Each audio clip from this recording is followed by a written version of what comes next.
Last week, number 10, Steve Bartkowski threw 2 touchdown passes, but the Atlanta Falcons lost a one-pointer to the Minnesota Vikings 24-23. On the other hand, Steve Grogan had 3 touchdown passes for the New England Patriots, a very impressive 34-17 win over the Cleveland Browns.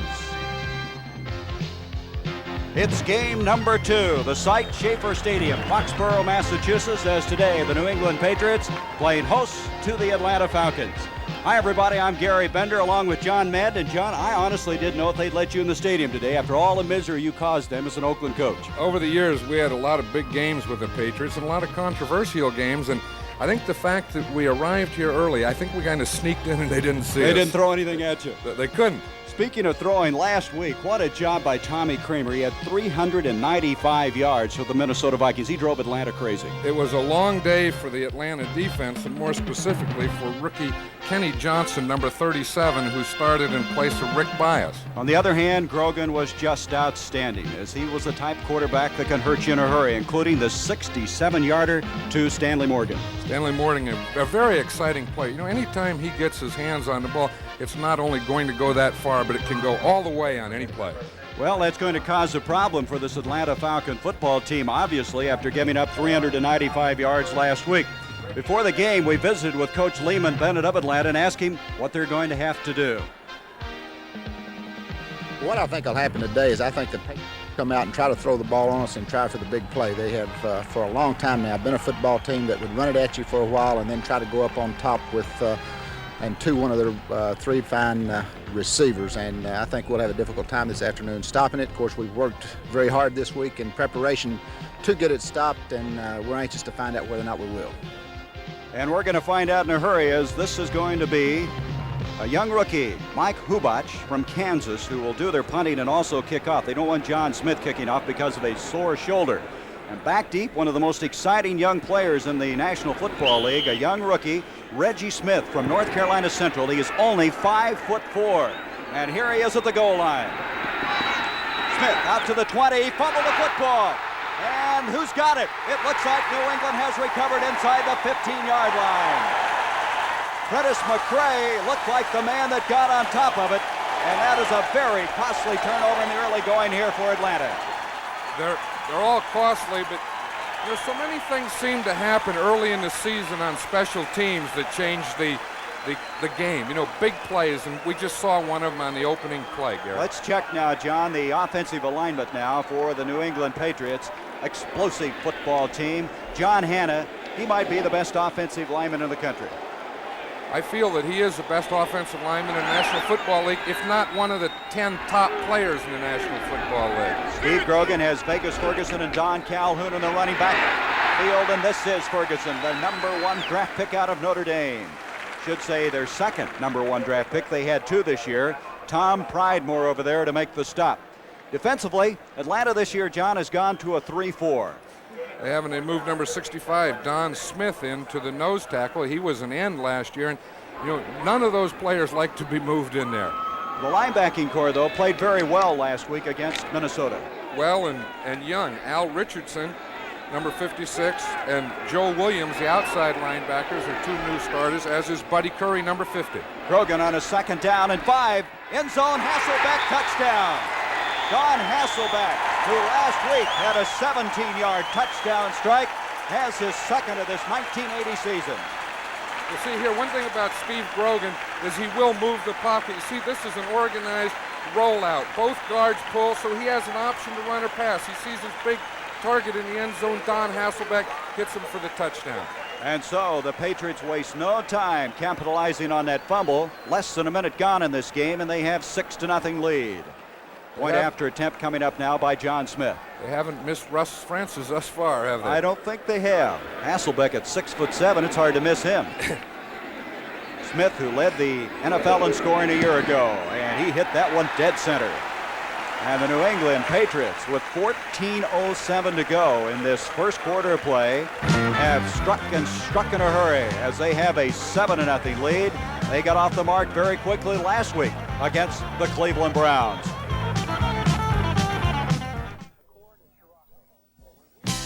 We looked at Celica, Accord, and Scirocco. But when we looked at this new Mazda 626, That's all it took. Just one look. That's all it took. Yeah, just one look. That's all it took. We really like the way this Mazda 626 performs, not to mention its great mileage. All at a price that makes it really worth looking at. Yeah, the more you look, the more you like.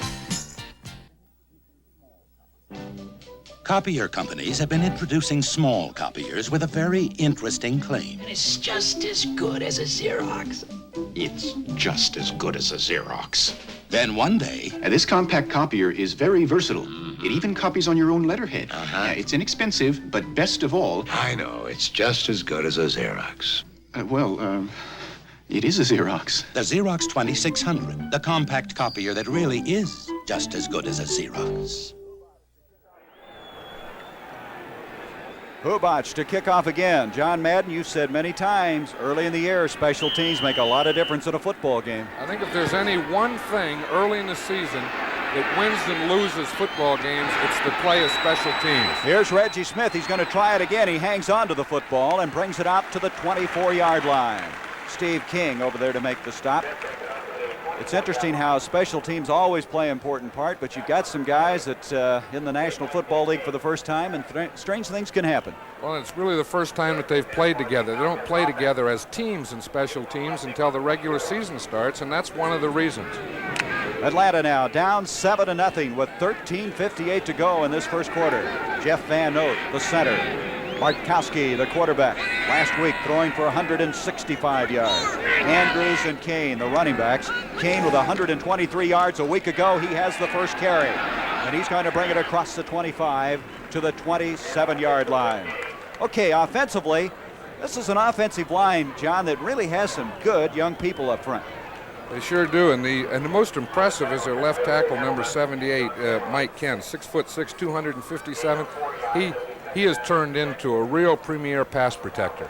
And in that backfield, Kane has been a very big surprise for this football team.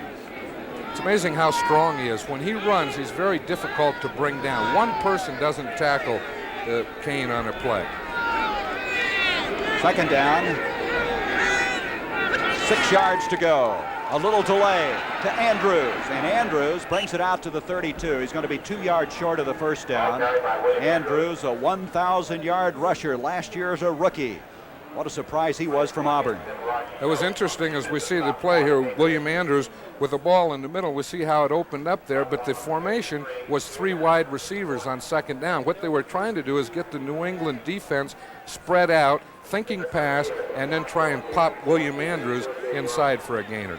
Jenkins, along with Francis, are really outstanding outside receivers for this Atlanta team. And that is Francis in motion on a third down, a yard to go. Andrews, did he get it? He's hit hard that time by Mike Hawkins. Hawkins, a left side linebacker, and it's going to be very close. I don't believe he got it. It looks like a fourth down.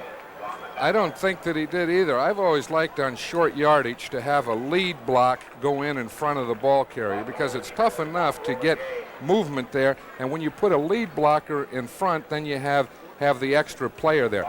That was just a counter type thing where William Andrews went in there on his own. Well, they're going to measure, I guess. Nope, they're not. They're going to call it a fourth down. They were thinking about measuring it. Our crew, Fred Wyatt in control. He's the referee for today's game. And so, one of the outstanding kickers in the game, John James, will come in, a 9-year veteran out of the University of Florida. Last week, he averaged 43.8. Exciting player. He has a difficult ball to handle. The spiral, it gets up and then comes back down. That just came naturally, or did he develop the same that? way that it goes up is what I'm trying to say. This is Preston Brown back. He's going to let it hit. Brown's going to try it. He's the young rookie, 6th-round draft pick, and he is swarmed in a hurry. He played his collegiate football at Vanderbilt. And so New England, with a 7-0 lead, will have the football after a 39-yard kick that time by John James. Excuse me. I'm not the same crazy coach who used to storm around the sidelines yelling at the officials. I've learned to relax, and I drink light beer from Miller. Do you know that light's got 1/3 less calories than a regular beer? And listen to this. Light doesn't fill me up. Besides that, light tastes fantastic. Oh, sure, there are a lot of other beers around, and you can drink any one you want. But let me tell you this. For Light beer money, from Miller. I say Everything you light always wanted in a beer, and less. As I was saying, I don't care what anybody else. We're doing something about it. We're working at making our energy last. Sunoco wants to make every drop count for America. That's why we have a new pump for unleaded gas. It has 4 grades of unleaded, including economy, priced below our regular, which can save money for you and fuel for America. We're doing something about it. Sunoco is making every drop count. Next Saturday at 3:30 Eastern, Hilmer Kenty defends his WBA lightweight title against ex-champion Ernesto España. You'll say you saw it on the CBS Sports Spectacular. The New England Patriots, a 7-0 lead. They have the football at their own 27-yard line. Calhoun, Vegas Ferguson, the running backs, behind Steve Grogan.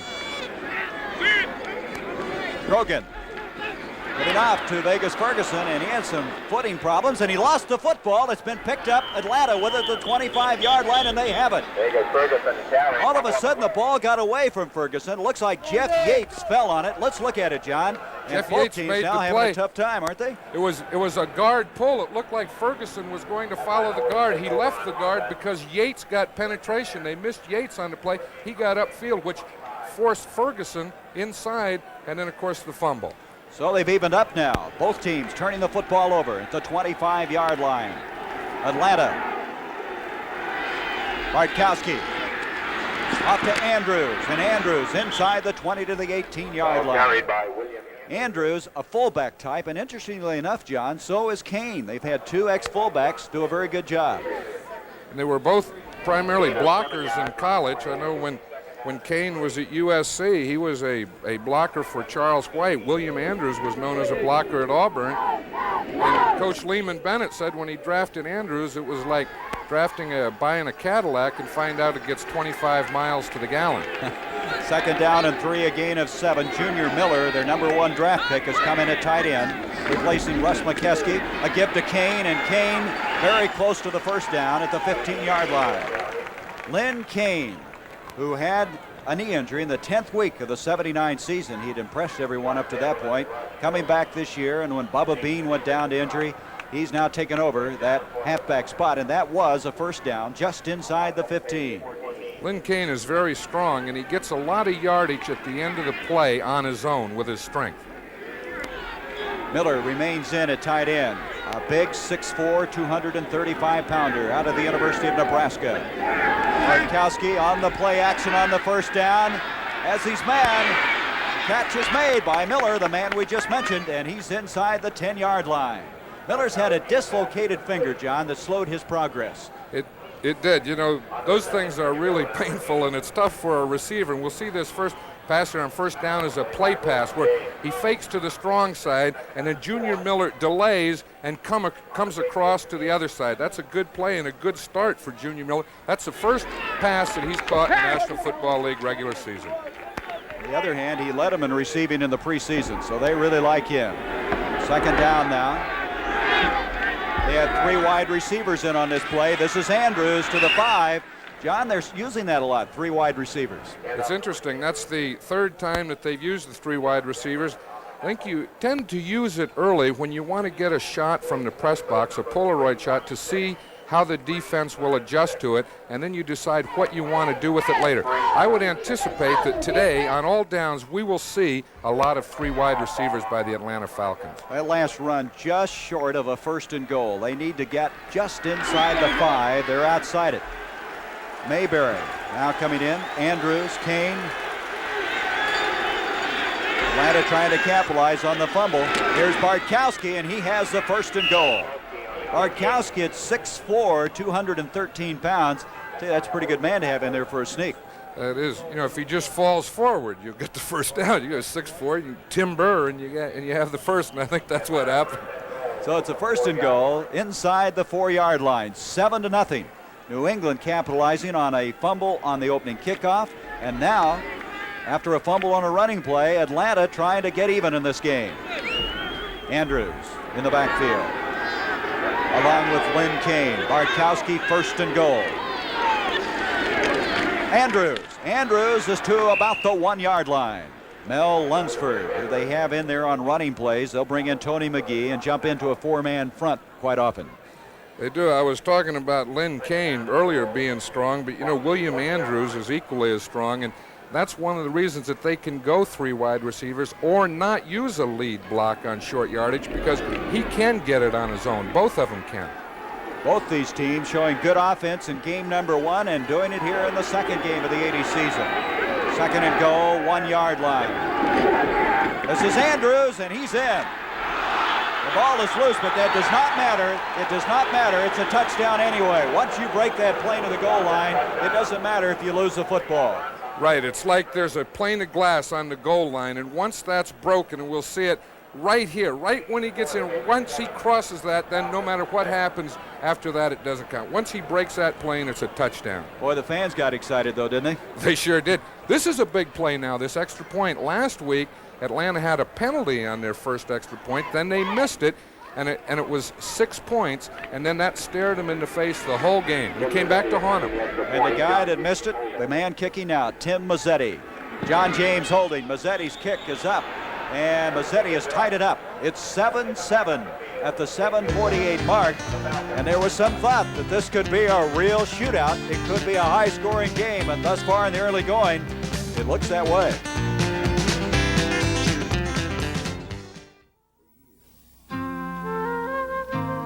For years, the needs of the European driver have been defined by their roads, which are small, and the price of gas, which is large. And Ford has been there.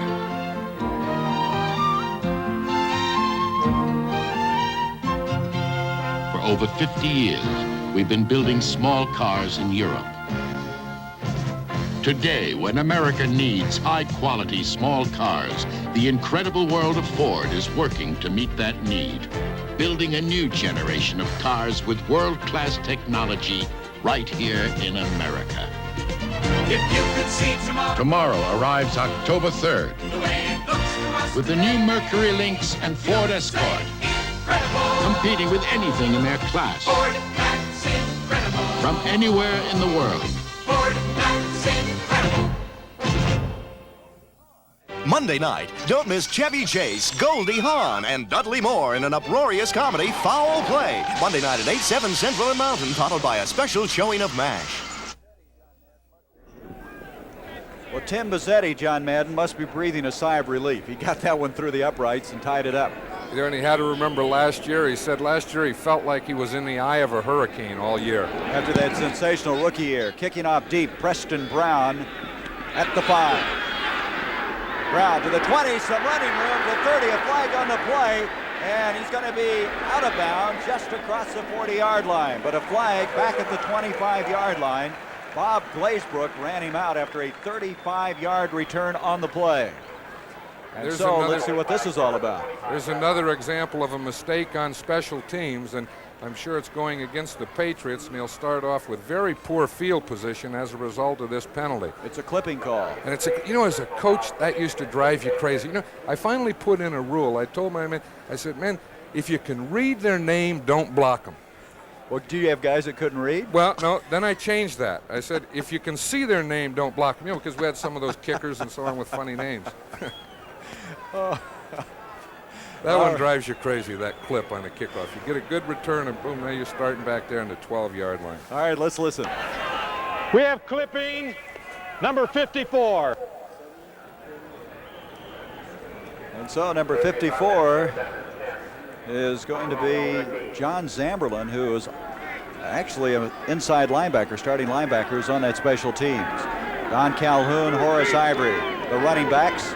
The ball now at the 13 after that penalty. 7-7 our score. Grogan up to Calhoun, and Calhoun makes it to the 14. Calhoun in the place of Cunningham, who's still one of the holdouts, one of 4 for the New England Patriots. This telecast is presented by authority of the National Football League and is intended for the private use of our audience. Any rebroadcast or other use of this telecast without the express written consent of the New England Patriots and the National Football League is prohibited. And John, that still is the story here. The group of four, or the slusher four, whatever you want to call them, still not in camp. They're still not in camp, and I think as the season goes on, they'll miss them more and more. Second down, 9 yards to go. Grogan deep in his own territory, but he hits Hasselbeck, who already has a touchdown catch. And that'll move it out to the 20-yard line, very close to that first down. Hasselbeck getting a lot of playing time due to the injury to Russ Francis. Al Richardson, the rookie from Georgia Tech. There's another flag, and it's going to be holding against New England. That's the other one. I think the clipping that bothers you, and then holding after completed passes is another one. But you know, I always respected Steve Grogan. I'll tell you, he's a real competitor, and there's a lot of quarterbacks that wouldn't throw from that position inside the 15-yard line. Holding number 67. That's going to be Bill Lenkaitis. You told me you thought Grogan was a 5-touchdown quarterback. A 5-touchdown quarterback. I always rated quarterbacks by how many touchdowns they were capable of producing in a game. Grogan is one of those that can produce 5 touchdowns. Horace Ivory now has come into the backfield along with Calhoun. Second down, 16. Grogan wide open, near side Morgan. Boy, that would have been a remarkable catch. Kenny Johnson, the young rookie from Mississippi State, the man they picked on last week in Minnesota. That's right. He got his first action, and I'm sure that will help Kenny Johnson. You know, it makes you feel good if the first thing that happens is on your side, and it was. Again, I admire Grogan for standing back there and throwing. You know, it's very dangerous to throw out of your end zone because not only the safety, but if you hold in the end zone, if you have a penalty in the end zone, then it's an automatic safety, 2 points. Andy Johnson and Chuck Foreman come in on a 3rd and 16. Well, Grogan calls, what, 90% of his own plays? Just about all of them. 3rd down, 16 from the 7-yard line. Grogan airing it out again. He's going deep. And this time, no chance for Morgan. Good coverage by Atlanta, and in particular, Rollin Lawrence. Believe it or not, though, there's another flag back at the 5-yard line. Let's go back and pick up some of the play in the trenches. Here we watch John Hanna. You see here, in a 3-man line, there's no man over him, so he has to come out and get the linebacker if he comes. And we see there Joel Williams was coming from the outside. Holding number 74, declined, 4th down. They have to get rid of the football. We were talking about the officials working today's game. Don Wedge was to be here. He's been replaced by Dean Look, the former Michigan State quarterback. Don suffered a heart attack, and we certainly wish he and his family the very best. We sure do. It's a fine official. Hubach back. I didn't know you liked any officials, John. Oh, a few of them. I like them all away from the game. Oh, what a kick by Hubach. Reggie Smith back to the 30-yard line. He's waiting for the wall to develop. He's still waiting, and he may go the other way. He has all kinds of running room. 45, 50, and he's going to be dropped at the 47-yard line. From high above, you could see everything developing, and Reggie Smith evidently saw that. A 25-yard return after, get this, a 65-yard kick by Hubach. Reggie Smith is something, you know, he said that he represents all the little people. He's playing for all the little people in the world.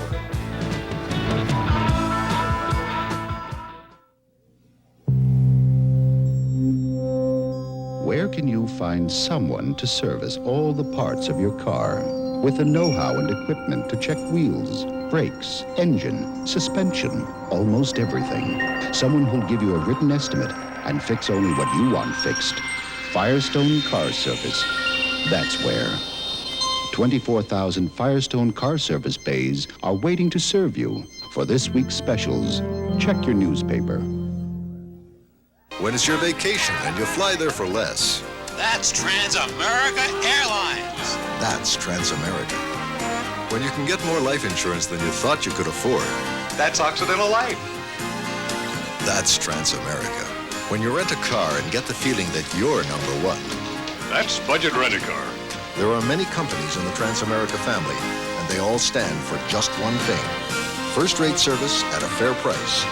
That's Transamerica. Next Saturday at 5 p.m. Eastern, 1979 Derby and Preakness winner Spectacular Bid is slated to lead the pack at the 1980 Woodward Stakes. You'll say you saw it on CBS Sports. They call him Super Nat. He's 5'4", and let's look at this 25-yard return. And we'll see. You don't like the run back man to slow up, but I think in this case with a 65-yard punt that there is a reason he has to wait for a wall to get back there, which he did. He waited for the wall on the right side. It wasn't there, so he changed his field, and he had a wall on this side and the left side. A very exciting player, Reggie Smith. His hero was Nolan Smith, who was what they called him, Super Flea or Flea? No, he was Nat. He was Nat. Yeah, he was Nat. Who played for the Kansas City Chiefs. So Reggie Smith is Super Nat, one up. From the 46-yard line, first down. In motion, Wallace Francis. Then Kane, and Kane inside the 45 to the 42. Steve Nelson, who is the nucleus of this defense, outstanding linebacker out of North Dakota State, making the tackle. He's going to bring up second down and 5 yards to go. This Atlanta team last week showed a lot of offense, and I think more importantly, John, they came from behind in last week's game, only to lose at the very last end with 25 seconds to go. They did, and offensively, they're two different teams. One when they have good field position or good offense. When they don't play very well. Second and 5, Miller with a first down catch, and he's out of bounds at the 30-yard line. Rick Sanford over there, and all of a sudden, Junior Miller, who hadn't caught a pass last week, is figuring in their offense. I think that's why they drafted him number 1. They knew that he would figure. Last week he didn't start. He didn't play as much as I'm sure he'll play today, but if not today, in the ensuing weeks, we're going to see a lot of Junior Miller as a big part of this offense. He had 33 catches a year ago for Nebraska. He had 61 catches. Unbelievably, of those 61, 18 of them went for touchdowns. First down from the 30, so he's been a big play man in college. Bartkowski flags everywhere. Mix up on the snap that time. You see everybody jumping around. That'll stop the clock with 5:41. 7-7 our score. It's going to be a legal procedure against Atlanta. Somebody just didn't have the snap count. No, they took too much time on that. What happens, and it's a difficult thing, the Atlanta Falcons call the plays from the sidelines. They signal them into Bartkowski. False start, number 70. Excuse me, they were waiting for too much time to go. It was just a false start. But sometimes that does happen on the exchange, and the length of time it gets to get the play in. That was Dave Scott, the left guard, a fifth-year man out of Kansas. From the 35-yard line now. First down, 15 yards to go. Bartkowski with nice protection. He hits Andrews, and Andrews to the 29-yard line. That's back to the original line of scrimmage. Steve Nelson over there, as you look at Ron Earhart, his second year as coach. He coached Steve Nelson in college in North Dakota State. He did, and I'll tell you, he's doing a fine job here at New England. I coached against Ron 15 years ago when he was at North Dakota State and I was at San Diego State. And that was a lot of times for that college division championship, wasn't it? Sure was. Yeah, we had some big games in those days in the college level. Don Coryell was our head coach. I see where Don signed a new pack with San Diego. 7 years. Inside the 30, second down and 10. Bartkowski off to Kane, and Kane running into some white jerseys, in particular Ray Sugar Bear Hamilton, 8-year veteran out of Oklahoma, who last week just played outstanding football. He had a sack and a fumble recovery in that win over the Cleveland Browns. Third down, 9 yards to go. John, I think it's interesting. So many teams are going to the 3-4, but New England did it way back in 1974. They were the first team that used the three-man line as a standard defense, and that they used it every play. Miami had the 53 where they used it on passing situations. Third down, 8 yards to go. Bartkowski is 3 of 3 thus far for 23 yards. Beautiful protection again. He has his man. This is Wallace Francis to the 5. Francis is going to take it in. Wallace Francis, who had 8 touchdown catches last year, a 27-yarder. And John, for a team that's had trouble protecting their quarterback, they're really doing an excellent job right now. But the other thing that they did that I like here is they spread the New England defense out. They had 3 wide receivers in there and spread the tight end. They had 4 players spread across the field which got rid of the double coverages. And as we see what happens here, they forced a linebacker to cover Wallace Francis by having the 4 receivers on the line of scrimmage. Wallace Francis, who's really come on his own out of Arkansas Pine Bluff. And Mazzetti now with the point after, and it's a 13-7 game, and it's 14-7. And Atlanta, after starting this game off in a very shaky form, fumbling the opening kickoff, have roared back now and have taken the lead 14-7, as this game has the earmarks of being an offensive explosion before it's all over. 4:06 remaining in this first quarter of play.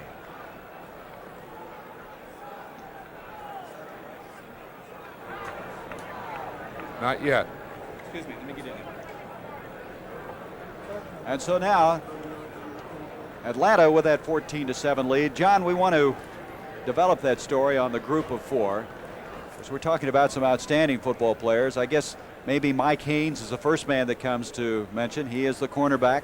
Cunningham, Sam Cunningham, Richard Bishop, and also Tom Owen. All of them right now still in the negotiating process. You know what, we talk about Mike Haynes because we'll be seeing the New England defense come up here. It's when they have in their secondary, the Patriots have 4 first-round draft choices starting today. With Mike Haynes, when and if he comes, they'll have 5 first-round draft choices in their secondary. And so there's some talk they will start negotiating again on Tuesday, in particular with Mike Haynes. This is Preston Brown, 14-7, Atlanta with the lead. Preston Brown to the 22-yard line. That's where New England will set it up. Ray Strong, a backup running back out of Nevada, Las Vegas over there. And you take a look now at some strategy being mapped on the sideline. What they're doing there is they're really showing that formation that we were talking about that brought the touchdown on. You see they had, and we'll see here as we go in here, they have the 3 wide receivers in the game, plus they had the tight end. They had Junior Miller split out, so they had 4 receivers on the line of scrimmage across the field. And it was a 27-yard touchdown catch. This is Horace Ivory. Ivory out to the 28-yard line. Ivory's the man who's had tremendous potential, but always seems to be short-circuited by injury. Frank Reed coming up to make the stop from his strong safety spot. Ivory was the number 2 rusher the last 2 years, but he was on the injured reserve list last year, 4 games. Right, and he didn't play last week. From the 28, 2nd down and 4 yards to go. New England having to play catch-up. Last week they led all the way against Cleveland. Brings it out to the 30. That's Calhoun to maybe the 31. It's going to be just short of the first down. You know, the story of their game last week, the Patriots, was the enthusiasm that they had on the sideline and the excitement. And, of course, they were ahead the whole game. And sometimes success breeds enthusiasm, and you wonder how it will go today when they're behind by 7. There's a lot of things said in the preseason, John, about the Patriots being emotionally dead, but they didn't show that last week, and I think that's what you're saying. It's hard to tell what they will do in a catch-up situation. Pete Brock now has come in at a center spot. This is Calhoun trying to pick up the first down on a 3rd and 1. It'll be very, very close. Had to work for it. Last week, Atlanta did an excellent job stopping the running game in Minnesota, and they're playing pretty tough today. They're going to measure to see if, in fact, he did get that first down. Mosi Tutupu came in on that play. They'll bring him in as a 3rd back on short yardage plays. Right, and he'll play a wing, like a tight end position. He plays right next to the tight end. So they have 2 tight ends plus Tutupu up on the line, and then there are 2 backs to give him an extra added blocker to the strong side. And let's see if, in fact, they did get the first down. Let's see, they're taking a little time getting the chain untangled, and it is a first down for New England. So at the 2:29 mark, the Patriots with a first down at the 32-yard line. 14-7, Atlanta on top. I tell you, last week we had a lot of close games, some high-scoring games, and week number 2 may be the same if this game is indicative at all of what's happening in the NFC and the NFL. Back to throw. Grogan has his man Ivory. Ivory, a flag is thrown. Flag thrown way after the play is over, near the tackle. Ivory grounded at the 39-yard line. That would be interesting. You know, the Atlanta Falcons have 3 new starters on defense: Joe Williams, Buddy Curry, and Al Richardson. And the one way they'll be tested is by throwing to the running backs, and that looks like what Steve Grogan is thinking of right now. Let's listen now. Face mask, number 58, defense, first down. That's Joel Williams, a second-year man from Wisconsin La Crosse, who was a draft pick of Miami, picked up last year, and really late in the year helped him out, and they're very high on him. Young linebacking core for the Falcons. He was covering Horace Ivory. First down, 10 from the 43-yard line. Grogan to Ivory. Ivory, nice cut. The ball may be loose again, and is. And who has this one? Ivory did not hang on, and we're waiting on the decision as they unpile near the 45-yard line. This is the 3rd fumble of this game. I would say that New England has it. You can always tell when the defense has it, they jump up and run off the field, and they all stayed there in a group, so I'm sure it's New England's ball. Sam Adams is the man who came up with it. New England cheerleaders, the spirits of New England.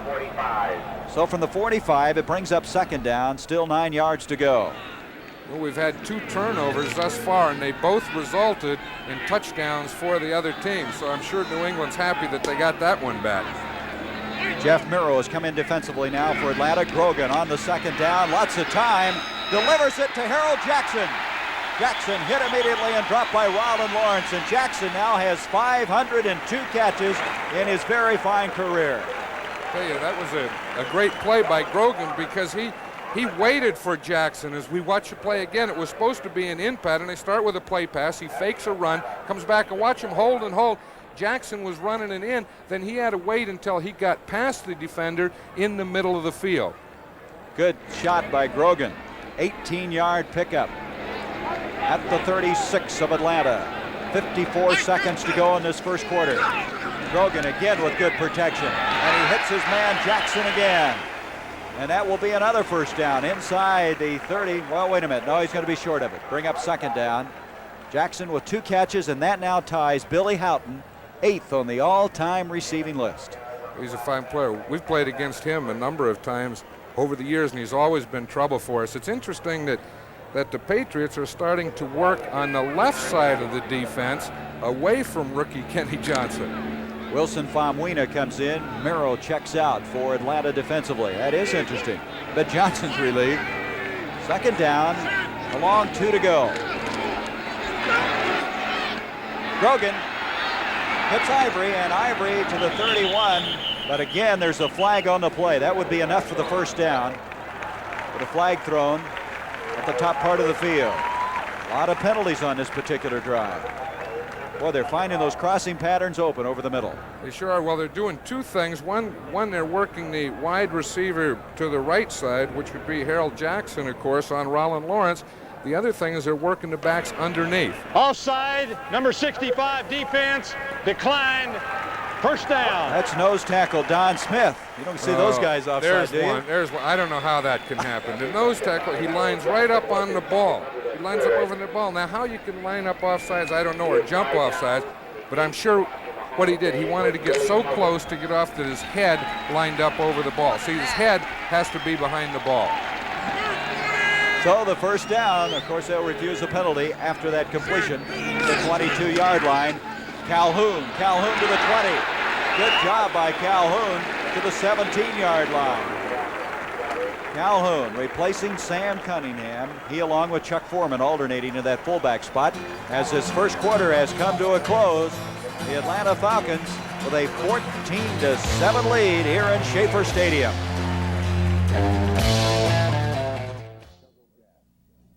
American cars guzzle gas. American cars are all style and no substance. American cars don't last. To all that, American Motors says nuts. This American Motors Concorde and this Spirit are built to be more than just good looking. They're tough. Tougher than ever before. The only American cars with galvanized steel and 100% of the exterior body panels. That's right, 100%. And Concorde and Spirit are more fuel efficient than ever before. This Concorde actually gives you better mileage than Chevy Citation.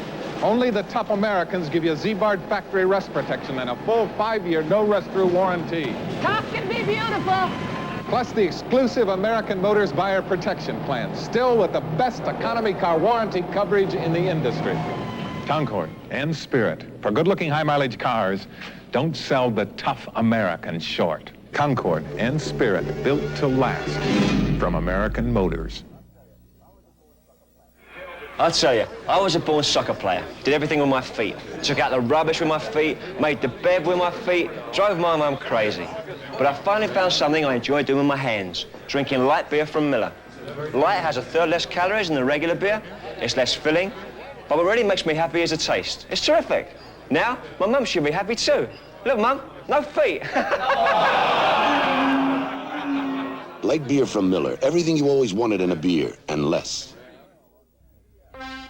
The NFL on CBS. Today's game is sponsored by Light Beer, everything you always wanted in a beer and less. And by the American Motors, Concorde, Spirit, and Eagle, built to last from American Motors.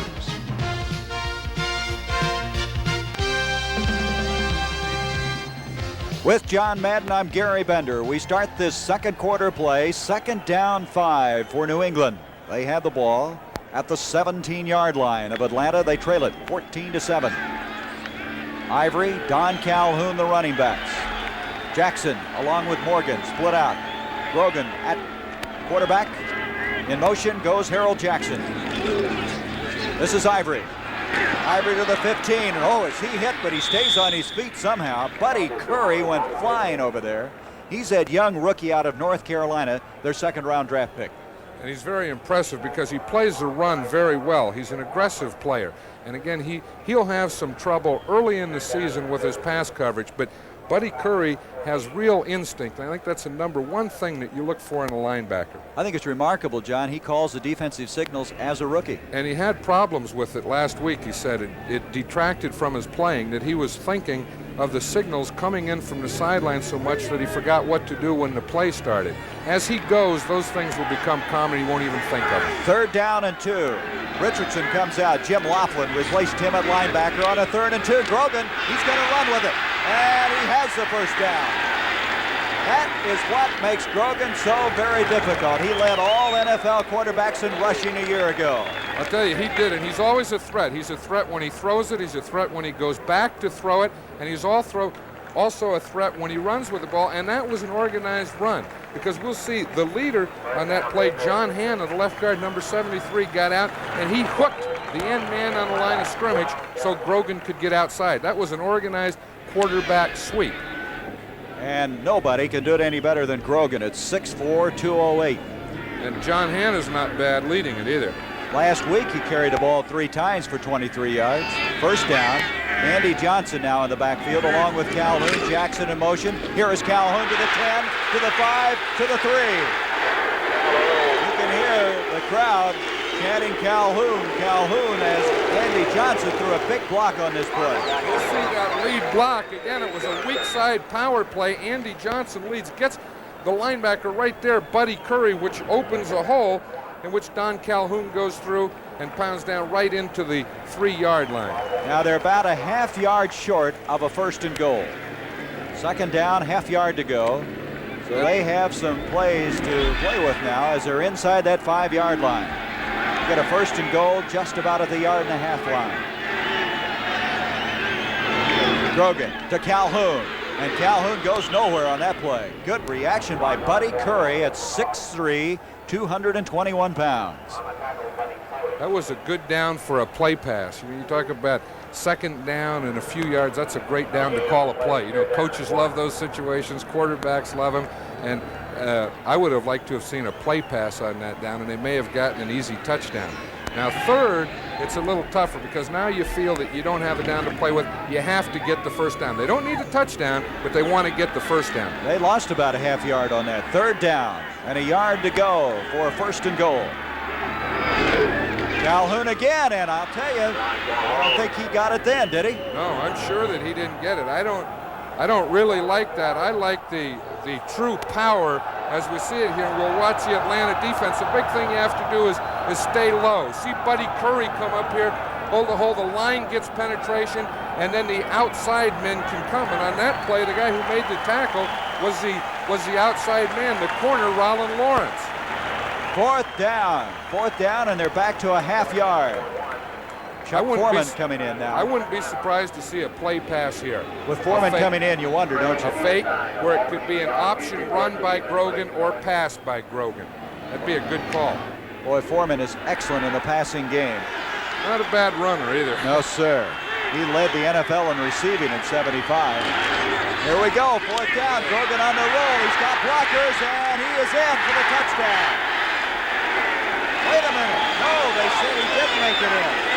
He's at the 1-inch line, but it will be a first and goal. They do have 4 more downs to take it in. I thought he got inside that pylon. It was right on it. Now, the thing is, of course, it has nothing to do with the pylon. Again, he also has to break the plane on the goal line. See, he can touch the pylon with his feet, but the ball has to get across the end zone line, and it doesn't look like it did. But I like this play. See, he has an option. He can run or he can throw the ball. Here, he gets out there and he decides that he'll just run as we see him go here. See, now the ball doesn't cross the plane of the goal line. The ball goes outside, out of bounds before it gets to the goal line. Good call, but they still now have 4 downs to get it in. That was a very important first and goal for them. It sure was, and it was a good call. Chuck Foreman was hurt on that play. He is on the near sideline being attended to. Foreman coming out. Tutupu has come in the backfield. We have Andy Johnson and Don Calhoun. First and goal at the half-yard line. Calhoun, he's in. Touchdown but a flag. There is another flag on the play. Boy, he was hit in midair. But that flag will go against Atlanta. I'm sure they lined up offsides and the touchdown will stay. Again, they had to really work for that. Calhoun hit hard as he tried to go airborne and couldn't quite get up and over. I like that play. They had motion. They brought Tutupu in motion. He comes across, which gets some movement on the defense.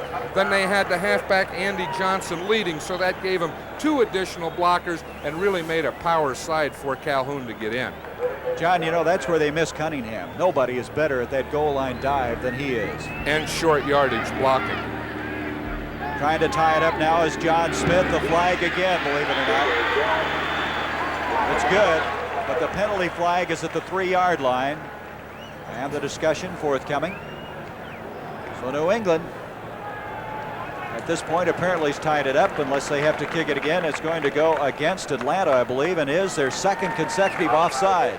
Right, and that one will go on the kickoff. They'll kick off instead of the 35-yard line. Number 22, defense.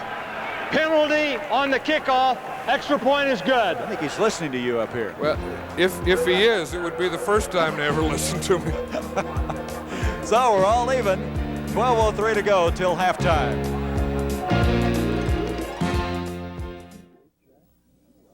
Got a date, Jack? Do I ever? One look good? Yeah. Try this. Oh, come on, Gabriel. This vest must cost a fortune. But it's yours for $9.95. You're kidding. Just buy 2 Gabriel shocks and get the vest for $9.95. I'll try it out, thanks. Jack, the shocks? Sure. Oh, Jack.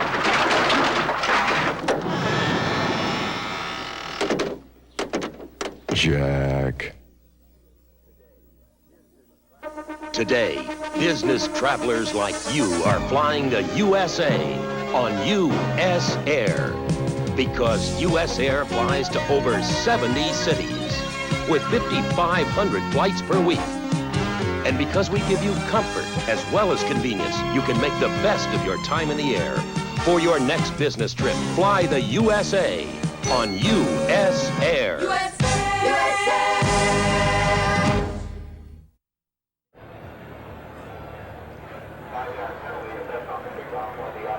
There is Reggie Smith, Supernat, 5'4", 168. He's ready to take this kickoff from Hubach. 14-14. That was a 78-yard drive that time by the New England Patriots. And here comes Smith. 15, 20. Oh, boy, he was decked there. Steve King was over there. And at the 20-yard line, that's where Atlanta will set it up. Also, Bill Courier, a former Houston Oiler. That last drive was an impressive drive, John. It took 6 minutes and 53 seconds. We talked earlier about Steve Grogan calling his own plays. I was impressed with the way they executed the drive, but I was also impressed with the way they called the plays and the plays that they called. When you got a guy like Grogan, he just adds a dimension, doesn't he, on that ability to run outside. That run is a real option, or the threat of a run. Now we have a little mix-up. The officials on the far sideline conferring. So they'll re-huddle. Atlanta last week in that loss to Minnesota, losing on a 27-yard field goal with 25 seconds to go. And Lehman Bennett, in visiting with him, was really interested as to how his team would come back. And boy, early they proved they weren't going to let that setback hurt them at all. They haven't, and that's always the test. You know, once a game's over, there's nothing you can do about it. You put it in a can, and it's what you do the next one. Francis and Jenkins, the wide receivers. For Bartkowski, that's Andrews in motion, and this is Kane with a football. Kane somehow stays on his feet and picks up 3 yards, and that shows you his strength. Steve Nelson made the tackle. John, you were saying that Kane must have great upper body strength. He has to have. You know, this is the second week in a row that I have seen the Atlanta Falcons. I have yet to see the initial tackler take Lynn Kane down. I have not seen that. You know, he just looks like his upper body is of steel. When they come in to tackle him, they just seem to bounce off him. 2nd down 7. You know, Kane was a fullback at USC. He said he never had a chance to run wide. He always ran up the middle. No, they didn't let him run wide there. So it's like a new toy to him. On a 2nd and 7, Bartkowski again. Protection is just excellent. Tries to hit Andrews. Last year, the Falcons gave up 54 sacks. That was the worst record in the National Football Conference. Last week, they gave up only 1. And, John, today they are protecting Bartkowski. And I think that last down was an important down for them for their protection, because the Patriots had their 4-man line in there. They had their leading sacker, number 78, Tony McGee, at the left end. And right tackle Warren Bryant really did a fine job of pass protecting on him. Bartkowski 4 of 5 now for 55 yards and a touchdown. 3rd down. It's not 1. It's 3rd down and about 7 yards to go. Big pressure put on by Tony McGee. Gets away from it. Junior Miller, 1st down catch at the 35. And that's something that sometimes Bartkowski is criticized for, is not able to avoid that on-rushing lineman, but he did there. He's never been accused of being very nimble of foot, and they have, talked about that as a problem. But he's big and he's strong and he has a fine arm. I was just saying how Warren Bryant did such a great job on Tony McGee, and on this last play, Tony McGee went inside and ran right by Warren Bryant. Mac the sack. Tony McGee, last year with 11.5 sacks, leading the New England Patriots. His label is really apropos. He can come after the quarterback. 1st down catch, though, by Junior Miller, who's really played well in this first half of play.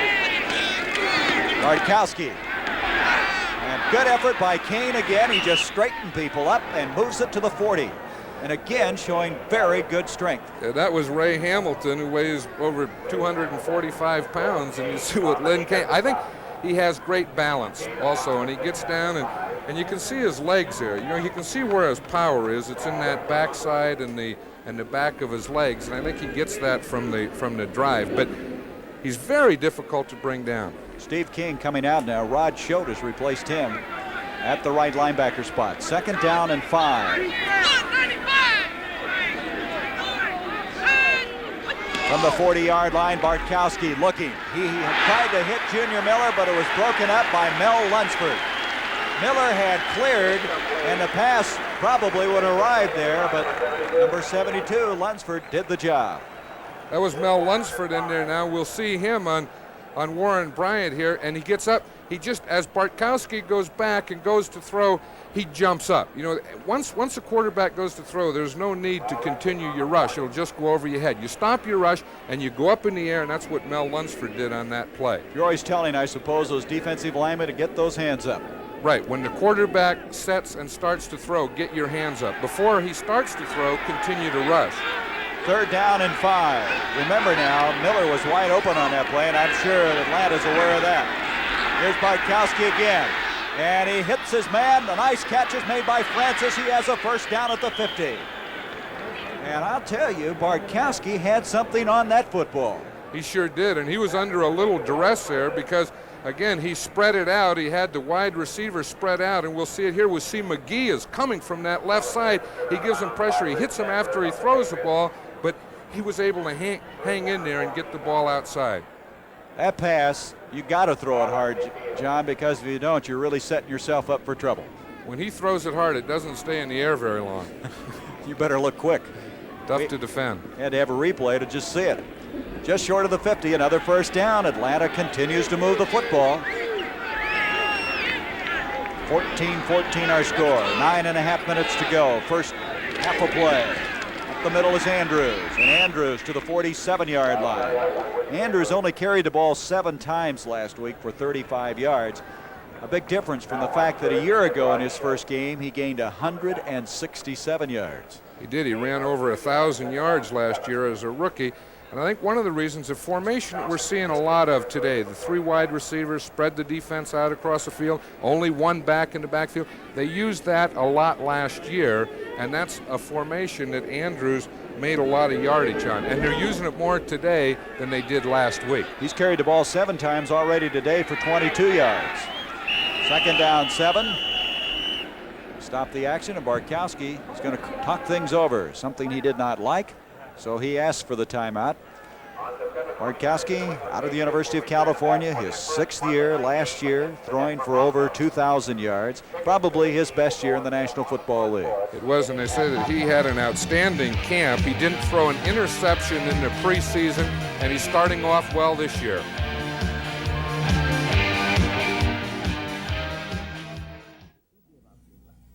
If you give up your luxury car for the gasoline shortage, are you gonna miss all that plush carpeting? Are you gonna miss those big, comfortably upholstered seats? Are you gonna miss that power steering or those little creature comforts like a digital clock or a coin box? Not if you buy our Honda Accord LX. It's got all those things and more. Why not give up your luxury car for a luxury car? Honda, we make it simple. Reuniti on ice? That's nice.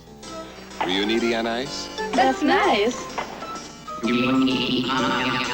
That's nice. Reuniti on ice. That's nice. Reuniti is America's best-loved imported wine. Red, white, and rosé. Like love, it's pure and natural. Reuniti on ice? That's nice. Tuesday night, it's the all-new Linda Carter special Encore.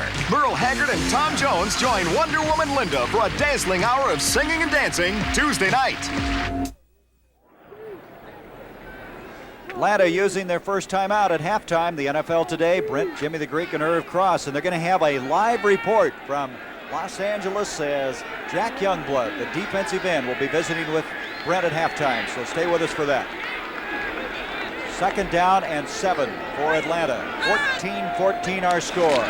Bartkowski intended for Jackson. He got it. Alfred Jackson to the 40. Jackson to the 35. And that was a good play by Jackson, who's made some big plays for this Atlanta team. That was a big play. It bounced off someone. That ball was tipped out there. You know, it'll be interesting to see as we see Adams comes here, the right end, Julius Adams. He tips the ball. Now it tips up. It's a screen pass as we see the line coming out. We see Mike Ken coming out there and blocking on Sanford to get the play started. But that was from Bartkowski to Julius Adams to Give an assist to somebody, huh? Right, to Julius Adams, to Alfred Jenkins. You know, Jackson's a guy that caught that Big Ben play in '78 to beat the Saints with about 10 seconds left. So he's made some big plays. Andrews and Kane, the running back. First down, just inside the 35. In motion is Kane. Bartkowski delivers the ball. Junior Miller, and look at him shed tacklers. There is a flag, however, at the 30. Miller ran over some people. 24-yard pickup on the play, but let's see what the penalty's all about. Offside, New England. You know they'll refuse that. Is that Miller strong? He sure is, and as we watch this, again, it's 3 wide receivers in there, 1 back in the backfield. They faked the ball on a play pass. They faked the ball to William Andrews, and then he came up and threw to Junior Miller right down the middle. as we see it right here. See, it held the linebackers well, just long enough to let Junior Miller get between the linebackers and the safety. Our director, Jim Silman, on that second replay showing that Tim Fox was the guy he ran over. I mean, he didn't even stop for a second. When you're 6'4" and 235, you'll run over a few safeties. So now it's a 1st and goal inside the 10. Bartkowski's 8 of 10 now for 95 yards. A little delay, and that did not develop as Kane dropped in a hurry by Ray Hamilton. And so Bartkowski now losing yardage back out to the 13-yard line. He's 2nd and goal at that point. There's the stats on Steve. He's done very well. I think what's impressed me today, and you alluded to this earlier, he's really mixed it up. He's really come out throwing to everybody and mixing his receivers up well. And the other thing that he did that you have to do against this defense is you have to throw on 1st down. You have to be able to throw on 1st down, 2nd down, or 3rd. You can't stereotype yourself, and he hasn't. 2nd and goal now from the 12.5-yard line. 14-14 our score. Bartkowski has time. He hits Miller again, and he's going to go in unmolested for the touchdown. He was as open as you'll ever get open. He was open. It was a play pass, and it's what we call a delay. They faked both backs to the side of Junior Miller, made it look like an off-tackle play as we see it here. See both backs coming to the strong side. Miller delays and gets hidden in there, comes underneath the linebackers, and 2 Patriot defenders picked themselves off. Boy, Junior Miller will be a big force for this team this year. I think that's exactly right, John. I couldn't say it any better. He really has been a force in this first half. Standing play, 12-yard touchdown catch, and Mazzetti trying to give him a 21-14 lead. And Mazzetti has hit 3 in a row here. And so this Atlanta team, a very gritty team, able to make it 21-14. Miller now with 5 catches, 67 yards and a touchdown. You know me. If you're on the move in business, use me, your public phone, as your branch office. And you'll find I'm even easier to use with this, the Bell credit card. It's as fast to use as giving the operator your card number. You even get a monthly record of your calls. Okay. To apply for it, call your Bell business office. Use the Bell credit card and use me. Well, if you like offensive football, this is your cup of tea here this afternoon. 21-14. Atlanta with a lead. Mazzetti to kick off. Preston Brown back deep. And Atlanta has unveiled a new offensive force here this afternoon in Junior Miller. Here is Preston Brown, and he's having problems, and he's not going to bring it out. He has to bring it out. He came across the goal line. He came across the goal line and went back. He did, and he stepped on the goal line. The ball was across the goal line. You can't leave it there. If you get it in the end zone, you don't have to bring it out. But if it's on or outside the goal line, you can't go back in. Well, he almost was tackled for a safety. It looks like he just got out. Boy, that is a good lesson for any young person going back and fielding a kickoff. It sure is. And we talked about special teams, and this has happened. You can't have those mistakes on special teams. So it will either be a safety, or if he got out, the ball will be right there on the goal line. That's what it is. It's on the goal line, John. Let's look at our replay now and see what Preston Brown, in fact, did. Watch this now. One thing we'll see right here. See, when he catches the ball right there, that's okay, but the ball goes outside. You see the ball there? It hits the goal line. Now he steps on the line. Now he has to bring it out. See, he's not sure what to do. He's looking at the official, and the official's not going to tell you what to do. If he's tackled in there, it's 2 points. Right there, he gets the ball out just over the goal line. Boy, what a fast and furious development that is. And now New England trying somehow to slug it out of there. Ivory carries it. You know, interesting, that official kind of just stared him back, didn't he? He said, "You do what you want to do, young man." I'm sure the official knew, but he wasn't going to tell. Well, when he didn't blow the whistle, Brown very alertly then did take off, but not very far. 2nd down, he got it out to about the 1-yard line. 2nd down, 9 yards to go. 21-14, Atlanta with the lead. New England with a real struggle on their hands here. They came in favorites in this game. Here's Calhoun. He may have gotten a yard. Good reaction. You can see this Atlanta team is fired up. That was Al Richardson. the real rookie surprise out of Georgia Tech. They are fired up, and this is a very big play here because a couple things can happen. One, if they hold him here, they know that they'll get good field position. But number two is with the ball on the 2-yard line, the normal drop for the punter is 15 yards. You see, now he only has 12 yards, so he has to punt closer than he's normal to. If they can hold him on this down within a 3-yard space, that will throw their punt timing off. Big play. You think Grogan will put it up? I wouldn't be surprised. Chuck Foreman has come back into the backfield. Here he goes. His own end zone. He has a man open. Andy Johnson, and they have a first down. Andy Johnson with a big clutch catch for New England, and they get out of a very precarious situation. They sure did, and I'll tell you one thing, as we look at Steve Grogan there, and we watch it play again, there's not a lot of quarterbacks in the National Football League that would throw this pass. I'll tell you, he did it. He not only threw it well and got the first down, but that can change the complexity of this game. And at the 14-yard line now, the Patriots breathe a little bit of a sigh of relief. They have a little room to breathe. That's right. 5:45 remaining until halftime. 21-14, the Falcons, a surprise leader here in this first half. Playing in the backyard of New England. Calhoun nowhere. And again, John, Atlanta is playing the run very, very tough. They sure are, and I think that we're seeing what is happening when you get those 3 young active linebackers in there. Again, I'm talking about Al Richardson, a rookie, Buddy Curry, a rookie, Joe Williams, a second-year man. 3 players that really know how to fly and converge to the football. Remember the main Junior Miller, too, on offense. You're going to hear a lot about him. Second down, 9 yards to go. Grogan going to throw with a lot of time, but he could not hit his man Jackson. A little behind him that time. You can see, John, the linebackers really getting big drops on that play. They were really backpedaling in a hurry. They are, and it was an experience thing. Last week, Minnesota Vikings tried to do the same thing, as we'll see the play again here. Again, it's a play pass. You see, he fakes to the backs, coming to the strong side, trying to hold the linebackers, keep them up line. This time, they didn't go for it, you see, and again, he tried to hit Jackson, but the linebackers covered the tight end and did a good job on it. Grogan now 6 of 9 for 58 yards and a touchdown. Foreman, Johnson the running backs. Third down, 9 yards to go. Again, protection is there. And he got his man at the 31, no. Trying to come up with it was Hasselbeck. He had it momentarily, and that will bring up a punting situation.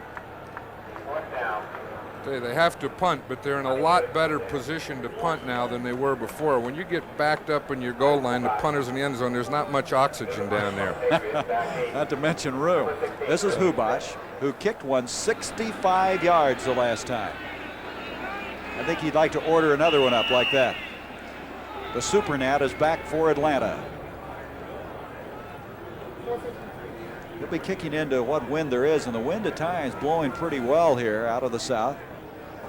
And they're going to get a new football in now. What's happened there, John? Well, he has a stance. You know, he's not very tall, and then he gets in that little squat, and he makes himself shorter. Difficult target for the center. He's 5'10". The man who replaced Eddie Hare was about 6'3" or 4". That's not a very good kick, and it's fielded short for the fair catch. I don't believe that's going to happen very often. As Bob Glazebrook, number 36, a safety, I don't think he could believe the ball was coming to him, but he got it after only a 27-yard kick.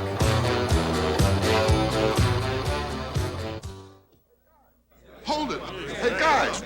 All right, stop fooling around. Calm down. Hold it down. I mean, this is the first Light Bay alumni picture, okay? A little respect. All right, everybody here? Everybody who is somebody. Oh, very clever. All right, smile, will you? Knock it off, Billy. You need this job. Are you guys ready? Hold it. Hold it. Stay like that. Hold it. Now. Just be yourselves. Calm down. Calm down. Hold it. Light beer from Miller. Everything you always wanted in a beer, and less. I loved this house. It was like an orphan when we adopted it. Now it's adopted us. 11 months ago, my husband died suddenly. It was an awful shock, but it would have been so much worse if we'd had to move. Thank goodness we bought mortgage life insurance from Nationwide when we insured our home. Mortgage life insurance. It's part of Nationwide's blanket protection for your family. Nationwide is on your side. Next Saturday at 3:30 Eastern, Hilmer Kenty defends his WBA lightweight title against ex-champion Ernesto España. You'll say you saw it on the CBS Sports Spectacular. Well, New England that time getting only a 27-yard kick from Hubac. Kicking into this wind, it might have held up the punt a little bit after Hubac earlier had a 65-yarder from the 41. Atlanta with the lead, and Lynn Kane and William Andrews in the backfield behind Bartkowski. Good protection again, broken up in midair, Hamilton. Hamilton close to the ball. Now, whether he hit it or not, it might have been Mike Hawkins. But again, Bartkowski with time to throw the football. He did have time to throw the football, and that's the third of his passes that has been tipped today, either by a defensive lineman or in one case a linebacker. In this last case, it was linebacker Mike Hawkins. Sugar Bear Hamilton trying to get back there like a defensive back to pick it up. But that's okay. Those guys can't catch it anyway, so you don't have to worry about nose tackles catching passes. If they ever do, they sure get thrilled, though. I'll bet. Jenkins, Francis split out. Second down, 10 from the 41. 21-14, the Falcons with the lead. Bartkowski, beautiful protection. He gets it off to Andrews. 40, 35, Andrews at the 32-yard line. That was quite a block by Warren Bryant, the big offensive tackle, and a man shaken up, Mike Hawkins, for the New England Patriots. Well, see, this is a good call. Again, I like a screen pass on first or second down. I've never liked it on three, but see, they let the line come. Andrews sneaks up underneath. We see the big tackle out there, Warren Bryant, number 66, making a lead block, and it's close to a first down. Hawkins is still down at the 36-yard line. But again, what Atlanta has, John, in Andrews and Kane are two fine backs coming out of the backfield to catch the football. They do, and if you get deep, and if you're thinking of Alfred Jenkins and Wallace Francis, then they have the backs coming out. They have the screen passes, a back short, and now, of course, they have the additional thing in Junior Miller, and when they get Junior Miller going, which they're doing now, plus the outside receivers and the backs, they have a real thing that can cause a lot of problems. You know, defensive coaches don't sleep too much when they Not play to these mention people. any coach, huh? Well, head coaches, they never sleep anyway. Look at this, Philadelphia leading Minnesota. We mentioned the Vikings and Tommy Kramer at the top of the show. The Jets trailing Buffalo. Buffalo beating Miami last week, ending that 20-game losing streak to the hands of Don Shula, one of your good friends. He's a good friend, and I think he's a great coach. That's obvious, but he's one of the finest that's ever coached the game. Just short of the first down. Third down, a half yard to go. Hawkins is replaced by rookie Larry McGrew at linebacker. Bartkowski to Kane. Kane gets a block from Andrews, and he got the first down and then some.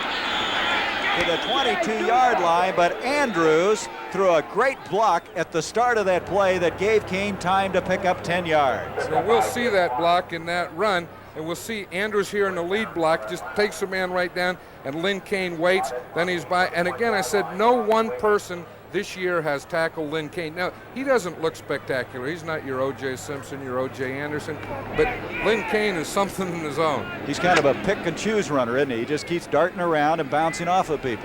He chooses defenders to run over sometimes. He's going to start running the other way from the 22, first down, after that 10-yard run by Kane. Bartkowski on first down. All kinds of time to throw. Miller again. He has another touchdown catch. 22 yards, and John, you said you need to throw on first down, and that's what Bartkowski did. You have to throw on first down. New England has a fine defense. They play the run on first down very hard, and what he did on this pass is he faked a run first. He faked to William Andrews. Again, that held the linebackers in, and then Junior Miller, as we'll see it again, we'll see the fake to Andrews. Now Junior Miller was able to get behind the linebackers, as we see right there, and in front of the secondary. See, and it just goes over the head of number 54, John Zamberlin. Boy, a tight end like Miller can do a lot of things for an offense. His second touchdown catch, one of 12, now of 22 yards. Mazzetti and this crowd here in New England is stunned, as now the Atlanta Falcons have jumped up to a 28-14 lead, and they have done it in most impressive fashion. And one of the reasons is Miller, who has 6 catches now for 89 yards and 2 touchdowns. And one of the other reasons is Steve Bartkowski, and I think a third reason, and maybe the biggest reason in the difference this week than last week, is the play calling. I like their mixture much better. Last week they were running on first down. more. They were running on second down, then they would get in those long yardage situations to pass. This time, as you mentioned earlier, they're mixing it up all the time. Very, very impressive. Look at these stats, John. Bartkowski's 11 of 14, 138 yards and 2 touchdowns. Missing on only 3, and 2 of those were deflected, I think, in the defensive line. You were saying earlier about the excitement that we'll have in the National Football League this year, and we had it the first week. We're having it here again today, and I think we'll have it throughout the year. As a result of those new rules, they can't bump after 5 yards. Now it's a true passing and receiving, and the game is evolving into quarterbacks and receivers. I think interesting this year was in the preseason, the NFC won that battle with the AFC 22-20-4, first time in 4 years. And last week, the NFC did very well against the AFC, and here today it's happening. Preston Brown won't bring this one out. There's Bartkowski. And Bartkowski, those touchdown passes for 138 yards, talking things over with Andrews. He doesn't even have a smile on his face yet. That's good. That's good, because you don't smile until you go into the locker room after the game. I like that. I don't like to see him smiling in the first half. I think we said Bartkowski had 2 touchdowns. He has 3 touchdown passes. 3 touchdown passes, and his name hardly fits on his jersey. When you throw the ball, it doesn't matter, right? You could have any name. Francis caught one earlier, and of course Miller with 2. Here's Grogan back to throw on a first down. He hits Jackson, and Jackson is belted very hard on the near sideline. He had to kind of wait a little bit on that ball, and Lawrence really teed off on him. He sure did, and I think we'll really see an aerial show today as we see Grogan get back here, throw the ball, and get it to the outside, because once the other team, now that the Patriots are 2 touchdowns down, now Grogan will start throwing, so we'll see a real aerial. Look at this tackle here. This catch was the 504th of Jackson's, moving him into 7th on the all-time list, moving ahead of Billy Houghton, who's a fine wide receiver. Sure 504. Was. He's going for the top, he told us prior to the game. He's going to be number 1. Grogan back on a first down. This is Morgan at the 50-yard line. He is enveloped in a hurry. Lawrence, but all of a sudden now the Patriots are on the move. 17-yard pass completion. As we see, if you don't envelop Stanley Morgan very quickly, he can take that ball, as we said earlier, and he can break anything with it. Look at Grogan hang in there. Just as he was throwing the ball, he gets hit. Roland Lawrence really had good coverage on that play, but it was a fine throw and a fine reception by Stanley Morgan. There's Lehman Bennett. He has to be happy thus far, leading by 2 touchdowns. Grogan back, 2:24 left in the first half. Calhoun, and he can't hang on. A good shot that time on the near sideline. Good defensive play by Reed, but there's a flag at the 41-yard line. That'll be a penalty. That catch was good, but that'll be a penalty against the Atlanta Falcons defense, I'm sure. That was a catch a while ago? I'm surprised. I'd like to look at that again. Let's see. I see the official is standing there, and he has the ball mark, so I'm sure that they counted that as a catch. Whether it was good or not, we'll see right here now. But again, it's academic because the penalty was against the Falcons. Yeah. Golly, it was. Oh, yeah. Huh. Those officials are right on those calls. They don't make too many mistakes. But as you mentioned, the penalty. Let's listen. Illegal chuck. Illegal contact, number 54, defense, first down. That's the reason they'll take it, not the distance as much as just the first down, the automatic first down. Automatic first down, and again, the rule is, we just saw an example of the rule that is really responsible for all this passing in the National Football League. After a pass receiver runs 5 yards, he cannot be touched by a defender. And that means those guys in the secondary better be quick. First down. Grogan, as we have 2:18 to go in the first half, hits Foreman, and Foreman will go out of bounds at the 37. And now Grogan really opening up. He's in his 2-minute offense, and Grogan, when he's in the 2-minute offense, he can drive you batty. He can drive you batty anytime because he can always, throw the ball. He mixes it around. He throws it to his backs, to his tight end. Although Russ Francis isn't playing today, he throws it to his wide receivers. You finally get that figured out, then he runs against you. Second down 3. You see Pete Brock is in at center. What they're doing now is Linkaitis will play the first quarter, Brock the second. They'll change back again in the second half of play. Alternating at center. Grogan 9 of 13 for 96. Foreman. And Foreman dropped at the 32-yard line. That will be enough for the first down. Joel Williams making the tackle. Foreman's a new man here, John. He came in weighing about 211 pounds, losing around 28, 29 pounds. He did, and I was talking to Chuck yesterday, and he said, I'm not just a pass receiver. And he was talking to the coach. He said, I want to run the ball also. So I'm sure he was glad with that last play where he got his first chance to run. The Toyota Celica Super is life in the fast lane that's almost beyond belief. But the Super is not the only way to join the fast crowd.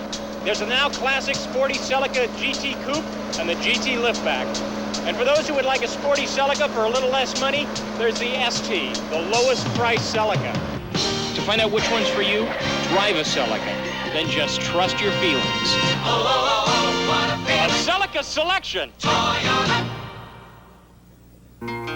When Europeans get together with friends, they serve their wine in a carafe. Thanks to Paul Masson, we can enjoy this same tradition. Paul Masson's convenient carafe, sealed fresh at the winery to capture each wine's delicious flavor, whether it's Paul Masson's delicate, crisp Chablis, rich, mellow Burgundy, or delightful Rosé.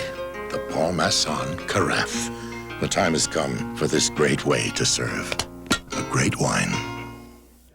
Tuesday, the Dukes of Hazzard star in a special 2-hour TV movie presentation. Carnival of Thrills. The action never quits. Be there Tuesday at 8/7 Central and Mount. We've just completed the 2-minute warning now at halftime at the NFL today. Jack Youngblood, the Rams, of course, not playing today as they played Thursday night. Jack Youngblood will be visiting live with Brent Musburger on the NFL today. 2 minutes remaining in this one, in this first half. From the 32, it's a first down for New England. They trail 28-14. Had a dandy football game as of right now. New England with 13 first downs, Atlanta with 12. Grogan just got rid of the ball to Foreman. And Foreman knocked out of bounds at the 25, a gain of 5. Al Richardson came storming through, and Grogan having to throw that ball in a hurry. And that was the only thing that he can do, because I think that Al Richardson was supposed to have been blocked by Chuck Foreman. So Foreman doesn't block him. No one blocks Richardson. So the only man that Grogan can go to is the man that didn't make the block, Chuck Foreman. So if you're going to miss a block or forget to block someone, then you better catch the ball and get him off the hook, which he did. Foreman's really good at that too, running to an open spot, getting open when your quarterback's in trouble. A gain of 8, second down and 2. Boy, the Falcon linebackers dropped back 5 yards. Now they, as you can see, jump right back up on the line of scrimmage. They're really moving around. This is Andy. Here is Andy Johnson to the 22. That'll be a first down. At Grits Blitz, they would send those guys a couple of years ago, all 11 of them. They did. They don't do it as much, but they still have it in their arsenal, and it's something that the opponents always have to prepare for. We see we're down to 1:36. Now that's plenty of time because the Patriots still have their timeouts, and what they would like to do is get a score in here before halftime, but not get a score too soon that they let Atlanta have the ball again, because they're having trouble on defense. So from the 22, the clock shows 1:18, a first down, Grogan. A little bit of pressure again, Jackson, touchdown. There are 2 flags on the play, but Harold Jackson loose, caught the ball. Let's see what the penalty's all about. I believe it is going against New England. It'll go against New England. The officials are coming back and talking about it, but I'll tell you, you still have to admire Grogan here. You watch him come back, he's getting a big push here in the middle. He has to throw just as he's getting hit, and he not only throws, but he throws right on the spot for a touchdown. That's a great pass. It's a great catch also. Well, it won't count, it'll come back, but it was still a super play. Russ Francis is clear down there arguing with the official. He's not playing. Let's listen to this. Interference, number 29, offense. Well, that's Jackson. He pushed off to get open. You know, the rule on that is now the defender can't touch him after 5 yards, but by the same token, if the defender has a position on you, you have to go around him. You can't go into him or through him.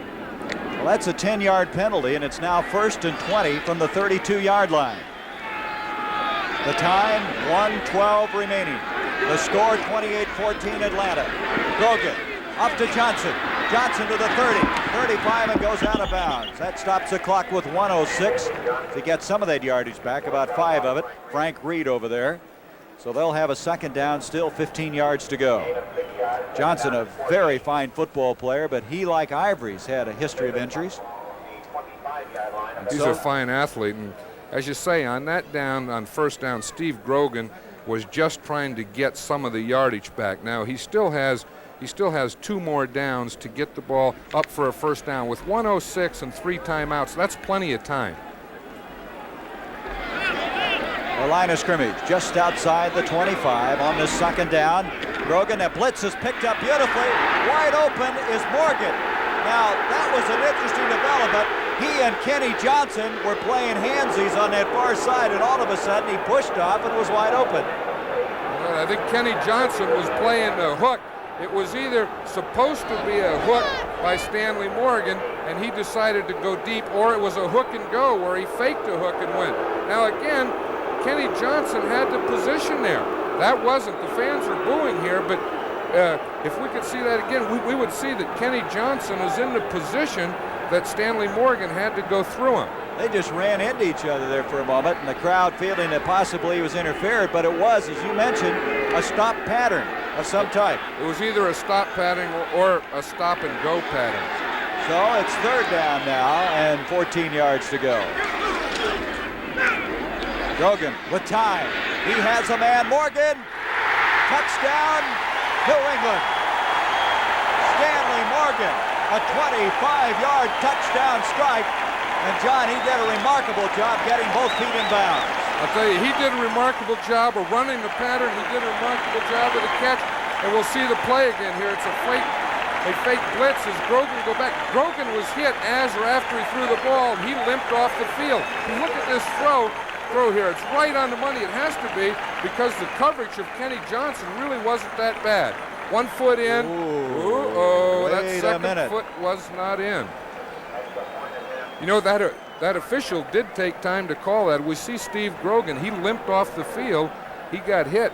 Boy, I tell you, Jim Silman will put it up again, I'm sure. We'll look at that last play. Grogan coming off the field, but I don't believe, John, he had both feet in. Well, no, he didn't have both feet in. Again, both feet at the same time. When you get the ball, it looked like he had 1 foot. That second step went out of bounds. All right, we're going to look at it again. You see the score now, 28-21. You take it, John. And I don't know that I've seen 2 quarterbacks pass better in 1 quarter than Steve Grogan here and Steve Bartkowski had. We'll see right here at the end.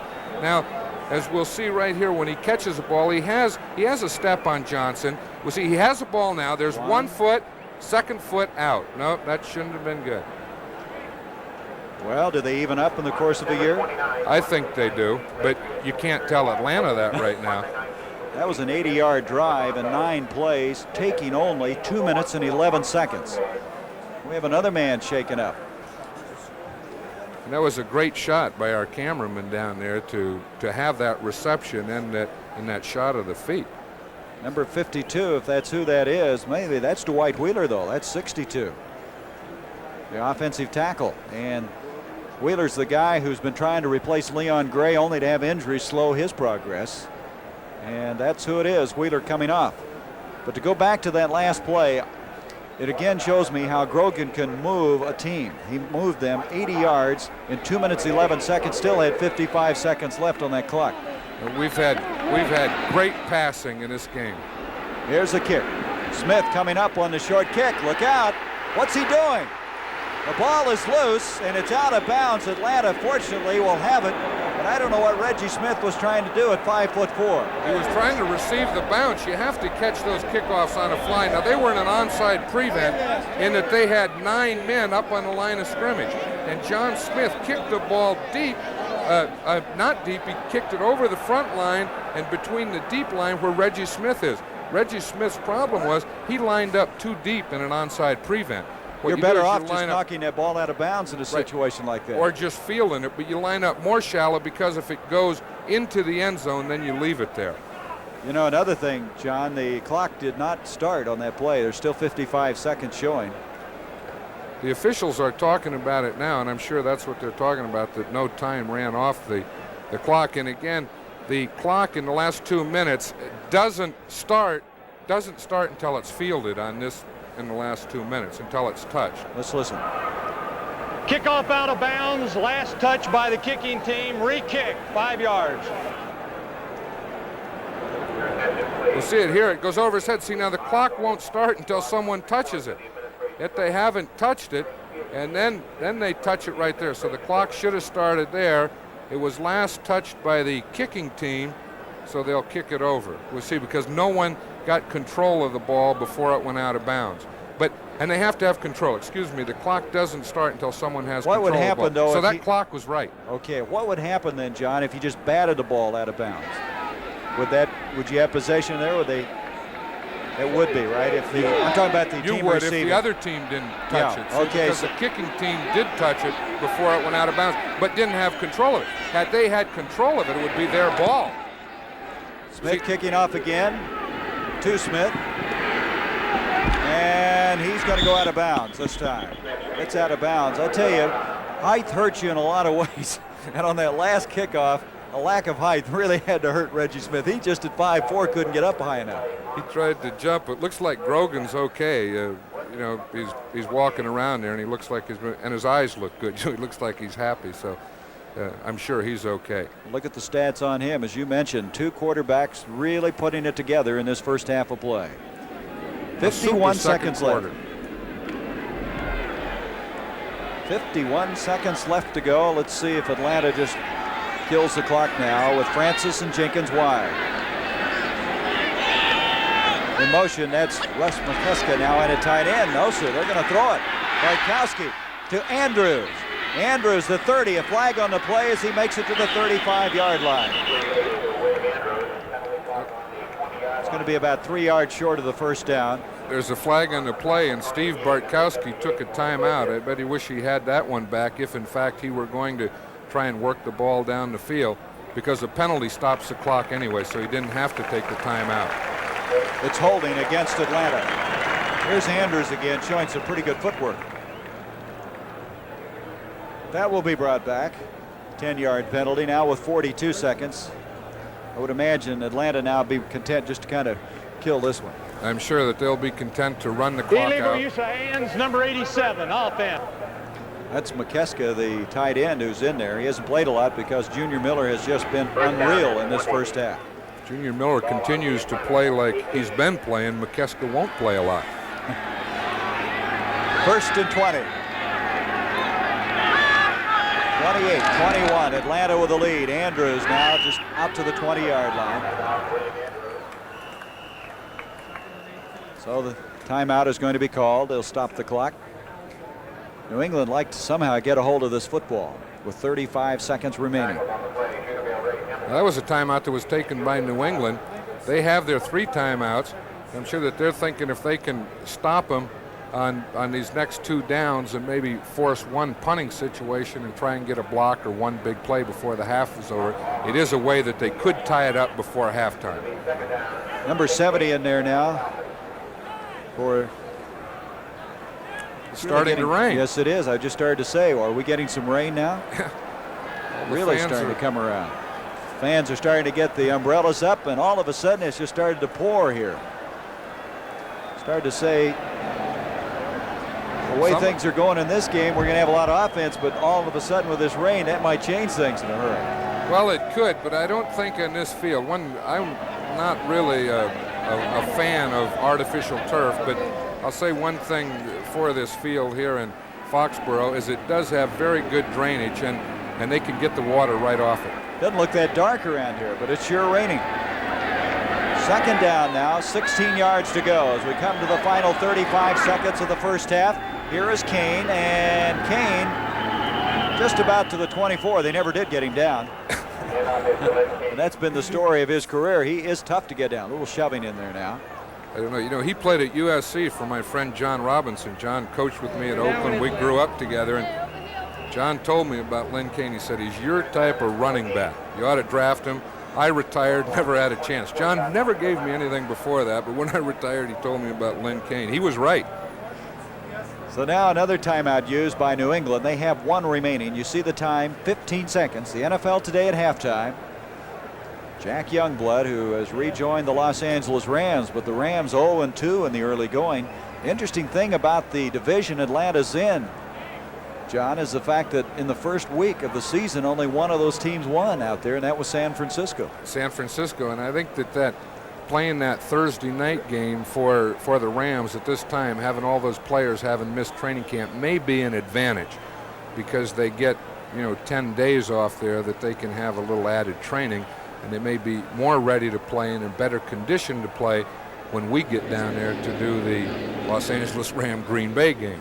Well, the Rams, as you mentioned, you have a guy, he thinks he's in shape, but he's not really in shape until he gets into camp and starts hitting people. It's not the same. 3rd down, 14.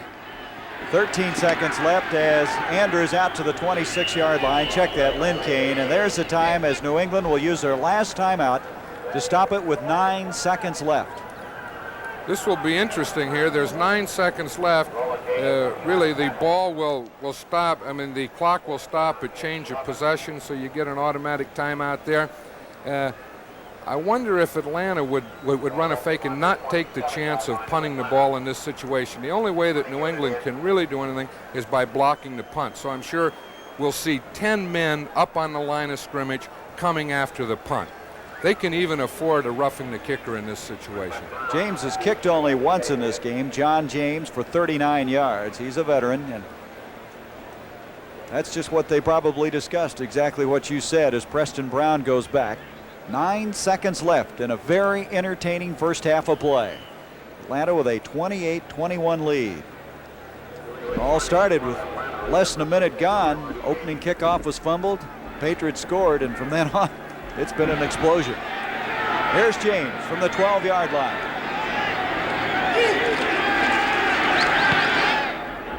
Preston Brown gonna let it hit. And that takes a very fortuitous bounce for Atlanta all the way inside the 15 to the 11, and that will end the first half of play. And so the Atlanta Falcons, who last week put 23 points on the board, have come back in this first half and scored 28 points, showing they have a very fine offensive team. They sure do, and I'm impressed with their defense today, too. They're playing the run very well. Those linebackers doing a fine job. We talked about Bartkowski. This is as well as I've ever seen Steve Bartkowski play a half. But one of the big things of that is the addition of Junior Miller. They thought that. They drafted him #1, the 7th player taken, and he's really shown why in his first half. He has just been outstanding. On the other hand, New England, there's a team that you just can't get enough points to stay ahead of them. 28-21, Atlanta at halftime. Governor Reagan's plans for creating jobs are really necessary. But what's he going to do to get government regulations off our back? It's time we put a stop to government's overregulation of small businesses. Red tape is driving some people out of business. I pledge to help small businesses and to free them from government interference. Tax incentives will give small business firms more cash to invest, leading to greater productivity, higher profits, and the creation of more jobs. The time is now for Reagan.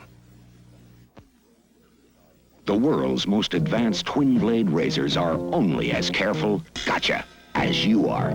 The Norelco rechargeable rotary razor has 36 surgical steel blades, carefully protected by 3 floating heads, and a unique shaving angle for a very close shave wherever you are, without a nick or a cut.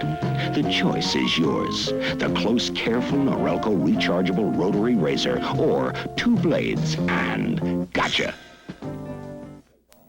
Some people buy a sports car to take off, and some to show off.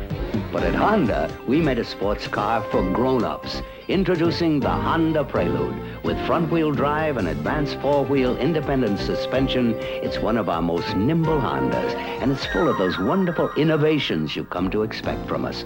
The Honda Prelude, a sports car for grown-ups. Honda, we make it simple. Monday night on CBS, somebody's up to foul play. Chevy Chase is the crack detective. Goldie Hawn is the damsel in distress. A man tried to kill me here tonight. Would you like to take a shower? Dudley Moore is the conductor who's always on the make. What's the matter, baby? They're all tied up in the wildest murder case ever. Foul Play. It's a crash course in suspense. Foul Play. Monday night at 8, 7 Central and Mountain, followed by a special showing of MASH. Schaefer Stadium, Foxborough, Massachusetts. Halftime, Atlanta leading New England 28-21 in a game that has just been spectacular as far as the offense is concerned. Both quarterbacks doing an outstanding job. Steve Bartkowski, 11 of 14 in this first half of play, and also doing a remarkable job with Steve Grogan. But more importantly, I think that Atlanta has found a new offensive weapon in tight end Junior Miller. As Miller in this game, well, he came in and caught 2 touchdown passes and ran over people on a couple of occasions. He sure did. You know, you always like that big tight end for the target so the quarterback can see it, but then you like him after he catches the ball. And when you're 6'4" and 235 pounds as Junior Miller, defensive backs don't like to see you coming across that field with the football. Right. He was 6 for 89 yards and 2 touchdowns in the first half after not even catching a pass last week. Grogan, we mentioned that Bartkowski was 11 of 14. Grogan was 12 of 17 for 135 yards and 2 touchdowns. Bartkowski 138 yards and 3 touchdowns, and both of them just showing the fact that they're going to have their team moving offensively. Well, let's now go to CBS Control in New York and Brent Musburger with all the scores and highlights of the other games. All right, welcome those of you watching Atlanta, New England to our scoreboard and highlights here in New York. We're going to start with highlights and a reminder down the line. I'm going to have a double cue at the end of this segment, so please be careful because we have to return to one game early. Irv, let's get started now with Philadelphia and Minnesota. It has been a marvelous running day for one Wilbert Montgomery. No doubt about it, but early in the game in his first quarter, we see Leroy Harris go over inside the 5-yard line. There he goes, scoring early. The Eagles take a 7-0 lead. Got to go along with my cold if you could. Here's Jaworski pitching out to Wilbert Montgomery, and this is a play Brent was making reference to, a 72-yard touchdown run around his left end, the longest run so far of the season. Montgomery going in all-star fashion. The Eagles taking a 14-0 lead. Kramer threw the ball 31 times the first half, Brent, completed 14. There's his touchdown right there to Ahmad Rashad, the record in one game, 68 passes per game. In one game by George Blanda. Kramer himself last year threw the ball 61 times. Get her across, some tea and honey. Yes. I'll take care of Atlanta, New England. Let's show you how that game is going, and it is a wild one in Foxborough this afternoon. A highly touted tight end by the name of Junior Miller doing a job. More on that in a moment. This is the opening kickoff. Falcons now set to bring it right up behind those 4 blocking backs. Fumble, and the Patriots finally fall on the squirting football. Then it was Grogan going to Don Hasselback, number 80, for a touchdown here. And the Patriots led it 7-0. Steve Bartkowski then calmly brought the Falcons back. Wallace Francis, and it was 14-7 Falcons as Francis scampered into the end zone. And here he is. Irv Cross says, watch this tight end. He's Rookie of the Year material. Junior Miller out of Nebraska. Big target that time, got a key block and just kind of coasted in. Let's do it again. Good play fake. Bartkowski buys himself time. He's got Junior there, and he gets into the corner, and it was 28-14. Controversial play here. They gave it to Stanley Morgan from Grogan, but a replay would indicate otherwise. Now the Bears have just scored against the Saints on this touchdown pass to Robert Fisher, who scampered in, and it was the Bears 10 and New Orleans 3. Now, for those of you watching Philadelphia and Minnesota only, so long. We'll see you later. Let's send you back to Vin Scully and George Allen. And for those of you watching Atlanta, let's take you to the scoreboard now and get you up to date on everything going on around the league. There it is, 14-7. Philadelphia's ahead. Irv showed you all the highlights on that game. That touchdown pass, Kramer to Ahmad Rashad, was 16 yards. And, of course, this is a dandy that you're looking at this afternoon. A lot of folks thought the Patriots would coast. Boy, I'll tell you, that one replay, really controversial on that Morgan play, wasn't it? All right, Jets now trailing Buffalo 10-3. Joe Cribbs, rookie from Auburn, has scored from a year out. Nick Mickemeyer has nailed down a 47-yarder for Buffalo, and for the Jets, a 44-yarder by Leahy. And Detroit behind Eddie Murray. Please remember his name. 5th-round draft choice out of Tulane. He's getting field goals by the bunch. He nailed a 50-yarder last week against the Rams. Pittsburgh over Baltimore 3-0. They are in the second there. Barr has kicked a field goal. Seattle and Kansas City, Sam McCullum 12 yards out from Jim Zorn. And of course, the Chicago game against New Orleans, the Bears now lead it by a score of 10-3. Now, we're going to have a special interview with Jack Youngblood for those of you watching Atlanta, New England, as the NFL Today continues on CBS after these messages from your local stations.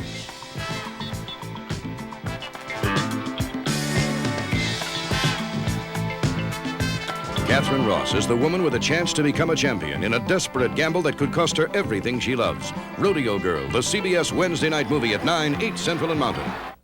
This is CBS.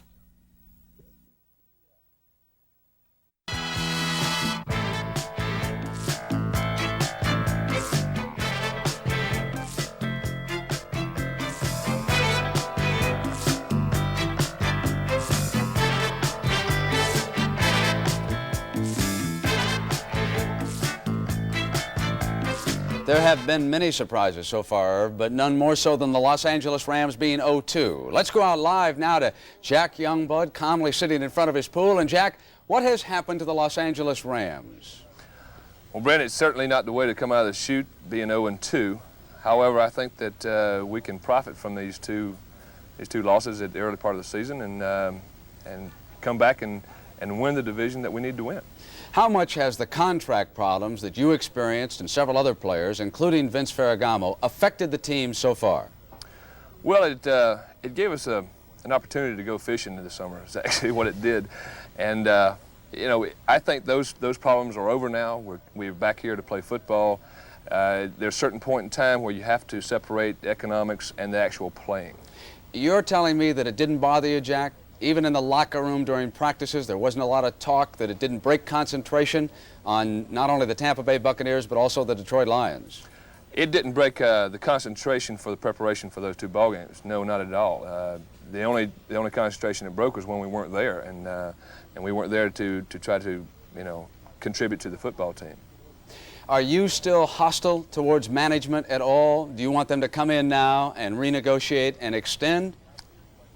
No, sir. I'm here to play football. We, like I said before, you have to separate the economics of football and the actual playing. I'm here to play right now, and management has their point of view, and I have mine, and we have an understanding. Finally, Jack, on that great run by Doug Williams that really did you in, you were outside. How close did you come to cutting out his ankles on that play? Not close enough. He got around the corner on me. All right, Jack, listen, good luck, and thank you so much for being with us. Thank you, Brent. All right. And the NFL Today continues on CBS in just a moment.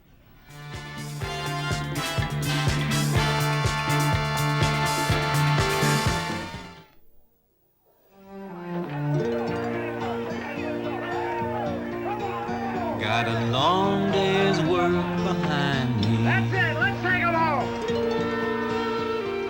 Good times on my mind. And a setting sun to remind me I'm going back to a place called Miller Time. If you've got the time. Time for the best tasting beer you can find. We've got the beer. America's quality beer since 1855. Miller tastes too good to hurry through. Miller High Life. When it's time to relax, one beer stands clear. If you've got the time, we've got the beer.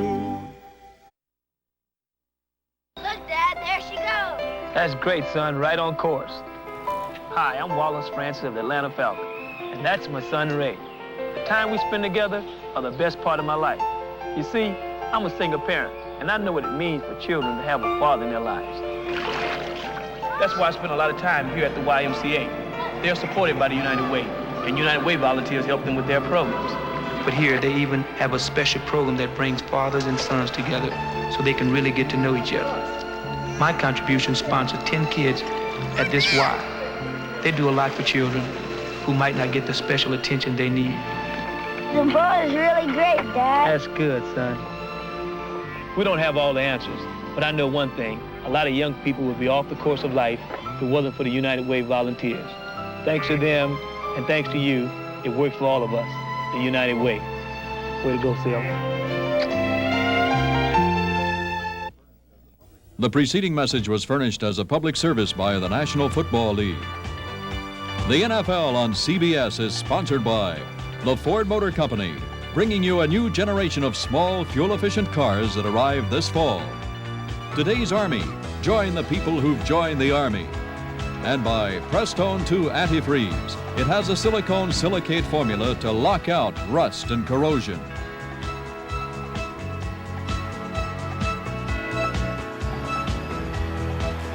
There's our halftime score at Schaefer Stadium in Foxborough, Massachusetts, 28-21. And if you are a fan who likes passing, well, we had a lot of it in the first half, John Madden, as we've just compiled the figures here. In the first half, 290 yards in total offense as far as passing is concerned, 23 of 31, 5 touchdowns. That's very impressive, and of course that's both quarterbacks combined, both teams combined.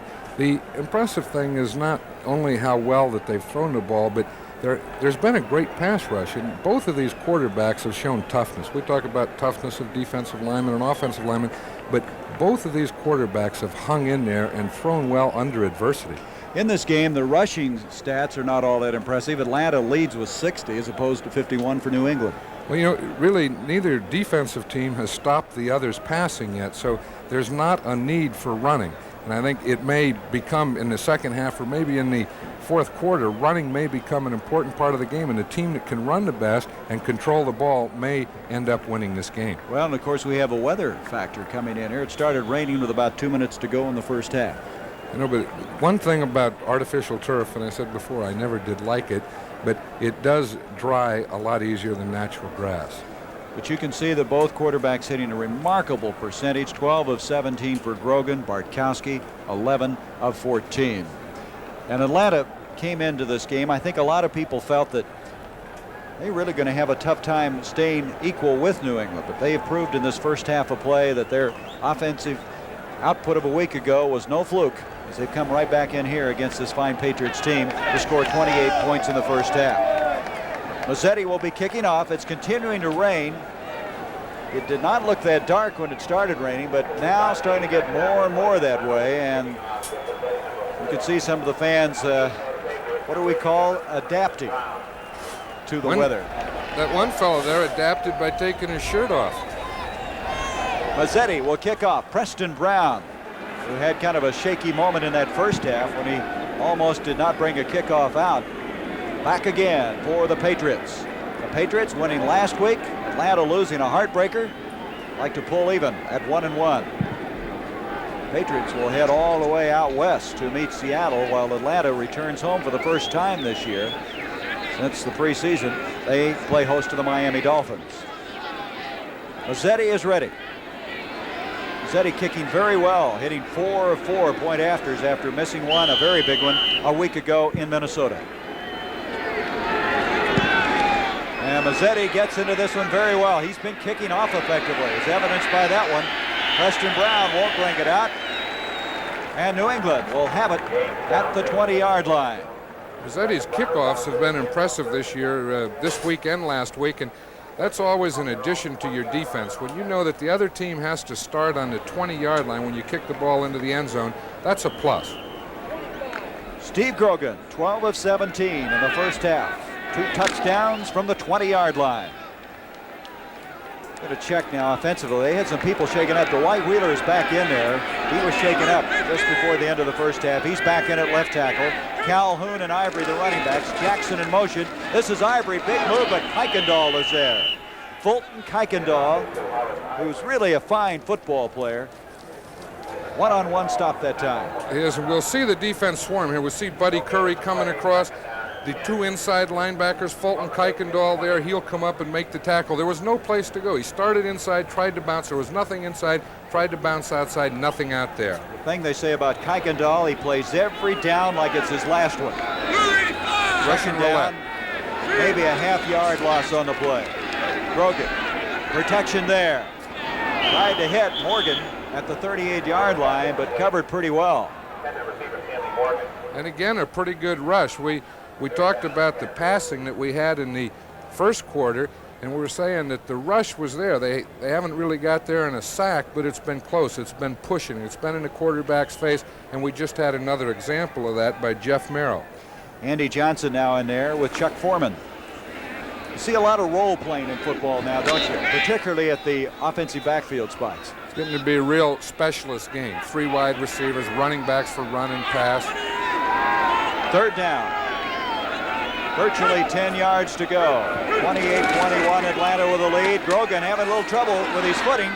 Trying to roll out to the 20, 25. He has a first down to the 35 to the 38-yard line. Steve Grogan somehow got out of all that difficulty and went 19 yards for a first down. And there's a flag on the play, Gary, but we'll see the play again. When Grogan ran with the ball, usually a quarterback, see, he's flushed out of the pocket. It's not a run. He sidestepped there. He outruns the defender there. Now you expect him to step out of bounds. He turned back into the inside, and I think that was the biggest fake of anything. Most quarterbacks, after they get the first down, turn outside or step out of bounds. He went back against the grain and picked up another 10 yards. And boy, he went down to protect himself very efficiently. Well, that penalty is against Atlanta. So they'll have the first down. Let's listen to Fred Wyatt. Holding, number 28, defense, added to the end of the run, first down. Frank Reed. Well, that moves the ball out to the 44-yard line.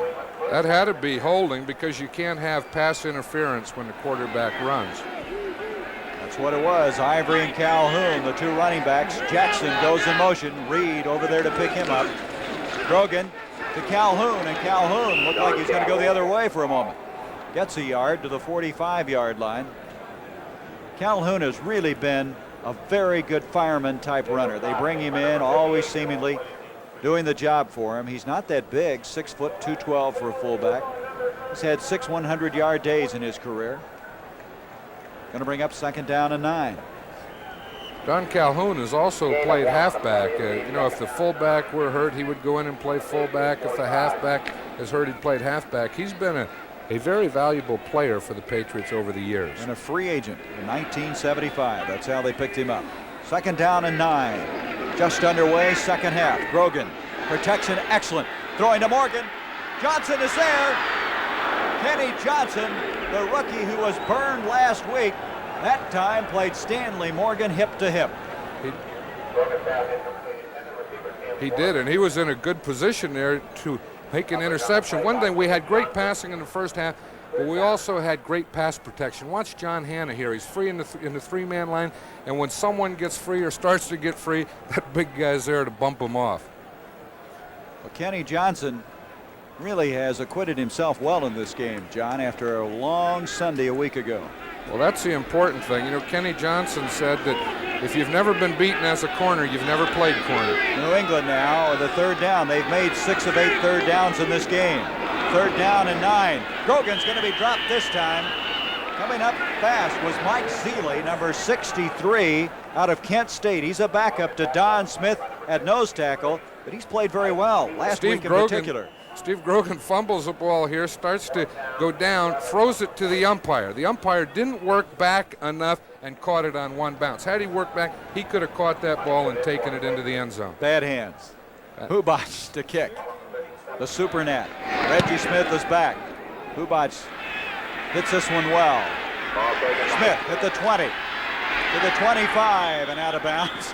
He's upset. He wanted some running room and couldn't find it. 46-yard kick that time by Hubots.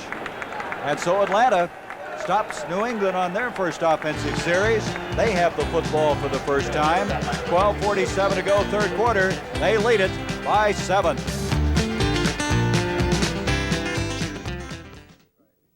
So we're going to have to try a new gauge so we can get... This is what it takes to build tomorrow's small cars. I want to make sure that... Experience, technology, skill, and the incredible world of Ford. So, letzte Berechnung, Herr Dahm, hatte ja gezeigt, dass wir nicht zu eng schneiden. What if we had a flange? Okay, that'll strengthen the fender connection like that. This is the Mission Control Center of Ford's incredible world of technology in Dearborn, Michigan. New ideas for the use of high-strength steel, a power-efficient engine, a new suspension system are all right here. Building a new generation of small cars with world-class technology right here in America. If you could see tomorrow. Tomorrow arrives October 3rd. The way it looks to with us, the new Mercury Lynx and Ford Escort. Incredible. Competing with anything in their class. Ford, that's incredible. From anywhere in the world. Ford, that's incredible. Tuesday night, it's the all-new Linda Carter special Encore. Merle Haggard and Tom Jones join Wonder Woman Linda for a dazzling hour of singing and dancing Tuesday night. Atlanta with a football in the lead. The first time they've had the football in the second half. It stopped raining here at Schaefer Stadium. The sky starting to get a little bit brighter. And this crowd, very vocal right now. 12:47 to go, third quarter. Bartkowski to Kane. Kane somehow gets out of that difficulty out to the 40 for the first down. He fumbled the ball. Who has it? Atlanta has recovered their own fumble. But John, what an outstanding run by Kane. Looked like he had a disastrous situation. That was a different formation. He was the only back in the backfield. Andrews was up as a wing. It was a pitch they tried to get outside. We saw Mel Lunsford there, did a good job of containing. So Lynn Kane just stopped, cut right back against the grain, and again made the first down. You don't like what happened at the end there, but the Falcons got the ball. Warren Bryant, you see him, number 66. He saved the football. They pick up 16 yards on the play. Moves it out to the 43. So Atlanta picking up where they left off in that first half, showing again the ability to move the football. Bartkowski throwing on first down again. And that's Jenkins. Did he get it? Alfred Jenkins, no, they're ruling that he did not hang on or did not get it before it hit the turf. Let's look at it again. A flag, by the way, on the play. Yeah, flag on the play, and I would say it's probably against the Atlanta Falcons. We'll see this play again. We'll see it right here. Jenkins is doing a good job of running the end, under control, but the ball hit the ground right in front of him.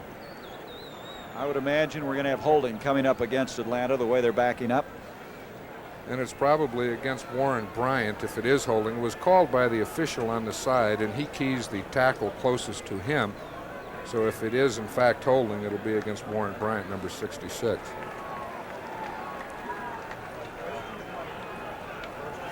Holding, number 66, offense. Boy, you called that one. You act like that happened to you once in a while while you were coaching. I knew those officials pretty well, and I knew which one called which penalties, and when I saw a holding penalty coming from the sideline, he only keys one person, that's a right tackle. A lot of scrutiny on the right tackle. First down and 20. Again, that was Bartkowski throwing on first down again. Junior Miller in motion. Going to throw on first and 20. Gets it off to Andrews. He has a convoy. 35. Boy, he bounces off of somebody to the 44-yard line. Picked up some of that yardage. Julius Adams over there, number 85, but Andrews like a fire plug when he bounced off the tackler. He is, you know, both of these running backs do that. They get out in the open field and they have that leverage. So shoulders get down, and we'll see it's linebacker John Zamberlin here. You know, when you tackle these two running backs, you have to get your arms wrapped around them to get them down. Yes, it is. They have 7 seconds, as you can see, or they'd had a delay of game coming up. So Scott having trouble with the shoe. Bartkowski using what could be a very important timeout with 11:01 to go in this third quarter. The Falcons lead it 28-21. John Burns joined the Army in March and kept us waiting until October. Kathy Wolf joined the Army in May and kept us waiting all summer. If you're a high school graduate or about to be, you can join the Army now and take up to 12 months to report for duty. That way, if you qualify, we can guarantee you the skill training that makes you happiest.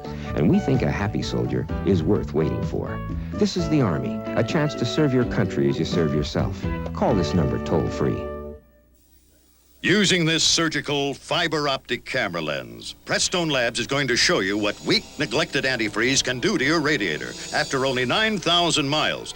Look at these passages: rust, corrosion. Continued neglect could clog them and overheat this radiator. Before this happens to you, put in Prestone 2. Prestone has a patented silicone silicate formula that forms a tough protective barrier to lock out rust and corrosion. Prestone 2 and Prestone Super Flush. No wonder we're #1. Next Saturday at 3:30 Eastern, Hilmer Kenty defends his WBA lightweight title against ex-champion Ernesto España. You'll say you saw it on the CBS Sports Spectacular. Gary Bender with John Madden. We just had a timeout called by Atlanta. They couldn't get to the line of scrimmage as Scott had thrown a shoe. So they have 2 timeouts remaining. They have a 2nd down and 10 after getting 10 yards back after a holding penalty. Hardkowski has Junior Miller. The near side is the tight end. His 2 receivers, Jenkins and Francis, to the top of the screen. Andrews in motion. Hardkowski, 2nd and 10, delivers the ball to Andrews, and Andrews is out to the midfield stripe. He's 4 yards short of the first down. Rod Schote, who's a very fast linebacker, had a tough time staying with Andrews. He did. He had to follow him all the way across the field. Andrews started out in the backfield. He went in motion like he was going to be the lead blocker, continued on and went out into the flat for the reception. That's one thing about these 2 running backs of Atlanta, Lynn Kane and William Andrews. They're really complete players. As we see, they'll block when they're not carrying the ball. They run very hard, tough to tackle, and they also catch the ball. 3rd down, a yard to go. Atlanta's made thus far 5 of 7 3rd downs.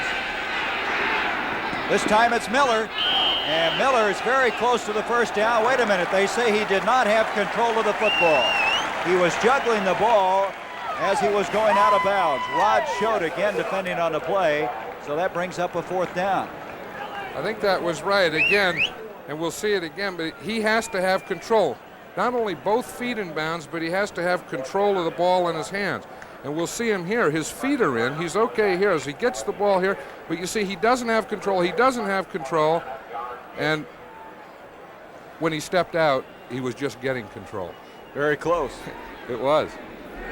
James to kick. He has an average of 49.5 on 2 kicks in the first half. And he's going to try to hit the corner. Preston Brown's over there, though, and also over there very quickly is Ray Strong as he's run out of bounds at the 17-yard line. And so New England will not have the good field position. That was a 36-yard kick that time by John James. 10:04 to go in this 3rd quarter.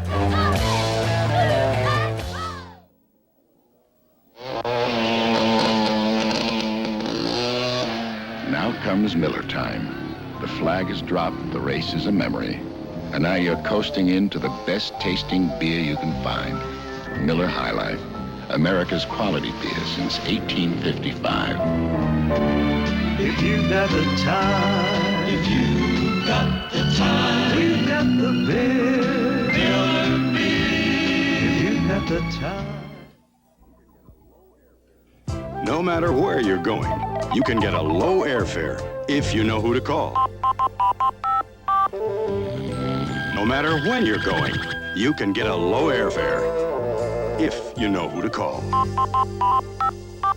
And no matter why you're going, you can get a low airfare if you know who to call. We're American Airlines. They're giving Steve Grogan a standing ovation, and the history behind that, John, is they did it last week. They're trying to generate some enthusiasm. They are, you know, and that's the story of the Patriots this year and their enthusiasm. They've given Grogan a tough time here in this stadium from time to time. Last week they gave him a standing ovation, and they did again today. On a 1st down from the 17, Grogan hits Hasselbeck, and Hasselbeck has it at the 25-yard line. Well, some people have said that New England is the type of team that's seemingly always upset by adversity, everything from Chuck Fairbanks leaving to contract problems to the fact that they didn't play with emotion. So maybe the fans feel they can help turn some of that around. You know, a quarterback can say anything, that the boos don't bother him, but everyone needs to be loved and accepted, and quarterbacks are no different. Gain of 9, 2nd down, a yard to go. Grogan, around the end comes Stanley Morgan, and Morgan really dumped at the 29-yard line. Belted by Frank Reed, but that will be enough for a 1st down. But did he pay for this one? He really pays at the end. They aren't used to running the open field like that, but he does a good job of getting rid of a tackler there. He just starts to get upfield and gets it right at the end. That's a A somersault or a cartwheel? Which is it? I don't know, but you got to reorient yourself after that one, don't you? That's a first down. That's right. At the 29. 28-21, Atlanta with the lead. New England with the football for the second time in the second half. This is Calhoun and almost picked off by Reed. He had nobody between him and the goal line if he'd have gotten that way. He would have taken it in. That was a zone. I think that Grogan read that as a man-to-man, and then Reed was just sitting out there in the zone. He comes across, makes it down. Now watch the reaction here after he misses it. He gets up in the air pretty good, doesn't it? Like he's stomping on some snakes there or something. From the 29, second down 10. But again, pretty good pass defense. On the second and 10, Grogan too short of the mark. Jackson, the intended receiver. I'll tell you, that's an interesting thing there. You know, as a coach, you're always looking to say, well, what happened?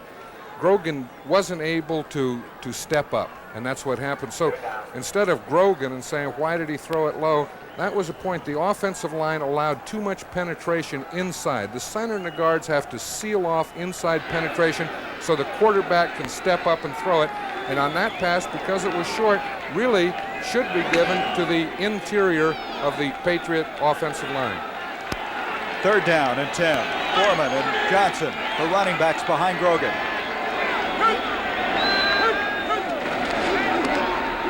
Grogan back, protection, now taking off. 30, and he's not going to get that first down and hit pretty hard.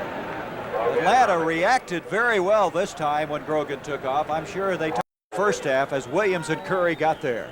They probably did, and that's one of the things that you really don't enjoy talking about, because they'll start back in pass defense, and that's what they should do, but they have to keep an eye on the quarterback in case he runs. Hubac coming in to kick. He has an average of 46 yards on 3 previous kicks. One of them was 65 yards in the first half, and he had another beauty. This is Smith. At the 20, trying to get to the wall, to the 30, 35, and the little guy brings it out to the 38-yard line. Doing a very commendable job after fumbling that opening kickoff. He's done well. Bill Courier over to make the stop. 18-yard return, and that was a kick of some 48 yards in length.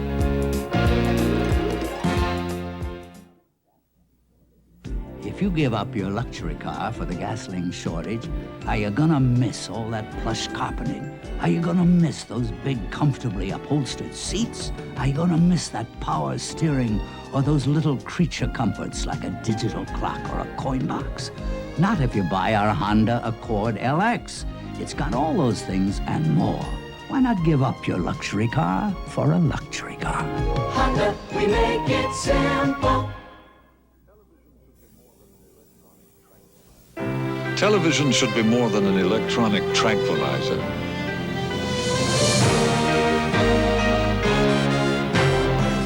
At its best as an art form, television should touch you, involve you, move you. The art of television, experience it at its best on the one television that is itself a work of art. The Emmy Award-winning Sony Trinitron. Sony, the one and only. Monday night, don't miss Chevy Chase, Goldie Hawn, and Dudley Moore in an uproarious comedy, Foul Play. Monday night at 8, 7 Central and Mountain, followed by a special showing of MASH. From Ottawa, Kansas, and Kansas State, Steve Grogan, who's played very well, but in this third quarter on 2 series, they've not been able to move the football. His team trailing 28-21. Line of scrimmage, the 37 for Atlanta. A little draw to Andrews. Andrews breaks the tackle to the 42-yard line. Ray Hamilton made the stop. Andrews, he just looks like a little fire plug out there. That was a good play call. We see it's a draw. The Patriots are basically a 3-man line team. On this play, as we see here, they were in a 4-man line, so they were thinking pass. They want to get some pass rush now on first down, so they went to the 4-man line on first down, and Atlanta came back with a good call against it with a draw play to Andrews. Gain of 5, second and 5. 7:13 to go, third quarter. This is Lynn Kane, and Kane has a first down and then some. Check that. Correction, that's Andrews. And Andrews gets a first down, and again showing excellent balance. Getting up very slowly on that play is Roland James, the #1 draft pick from Tennessee. Roland James was getting up slow on that play because he missed the tackle. He was really faked out. We'll see Andrews come out here. Is not only powerful, but watch his moves right here. Boom to the outside, boom back to the inside. Watch James goes down, and they run into each other, and Andrews runs right by both of them. He took his teammate Fox out of the play. But that was Andrews carrying the ball to the 45. First down. Atlanta now starting to establish a running game. First half they had 60 yards. New England had 51. Bartkowski on first down, throwing again, going up top. Alfred Jackson, but overthrown. Jackson, the intended receiver, and Rick Sanford, who was the #1 draft pick a year ago out of South Carolina, had that one defended pretty well. He did have it defended. He had him all the way, and I think Steve Bartkowski decided he was going to try the up to Jackson, to Alfred Jackson, and if it wasn't there, he was just going to throw it over everyone's head and into the end zone. That's not bad. You really, if it is covered and you're trying to go deep, you can't force it. Just let her go, come back, and try it next time. Philadelphia trying to win their second in a row after beating Denver last week. Second down, 10. But on first down again, as John Madden said, you got to throw a lot on first down, and Atlanta's done just that the entire game. Andrews again. Andrews, nice cut, 40, 35, 30. Andrews to the 20, 15 to the 13-yard line. Ray Claiborne made the stop, and that time Andrews showed that he can run pretty well. He has good speed. He sure can. He not only has the power, but he has the elusiveness, and then after this move here, the cut back inside, we'll see the speed. We'll see him take off for the long gainer. William Andrews last year had a great year in the opener. He didn't run for an awful lot, but he's making up for it today. 32-yard run. Claiborne, by the way, has been timed in college in the 9.4.600. So he had a pretty fair guy catching from behind. When you get under 9.5, you don't even worry. Doesn't matter. No, that's as fast as you can be. 32-yard run. Sets the ball up at the 13-yard line of New England. Bartkowski. And that's broken up again. That's Lunsford. That's the third time unofficially that New England has reached up and batted down a pass.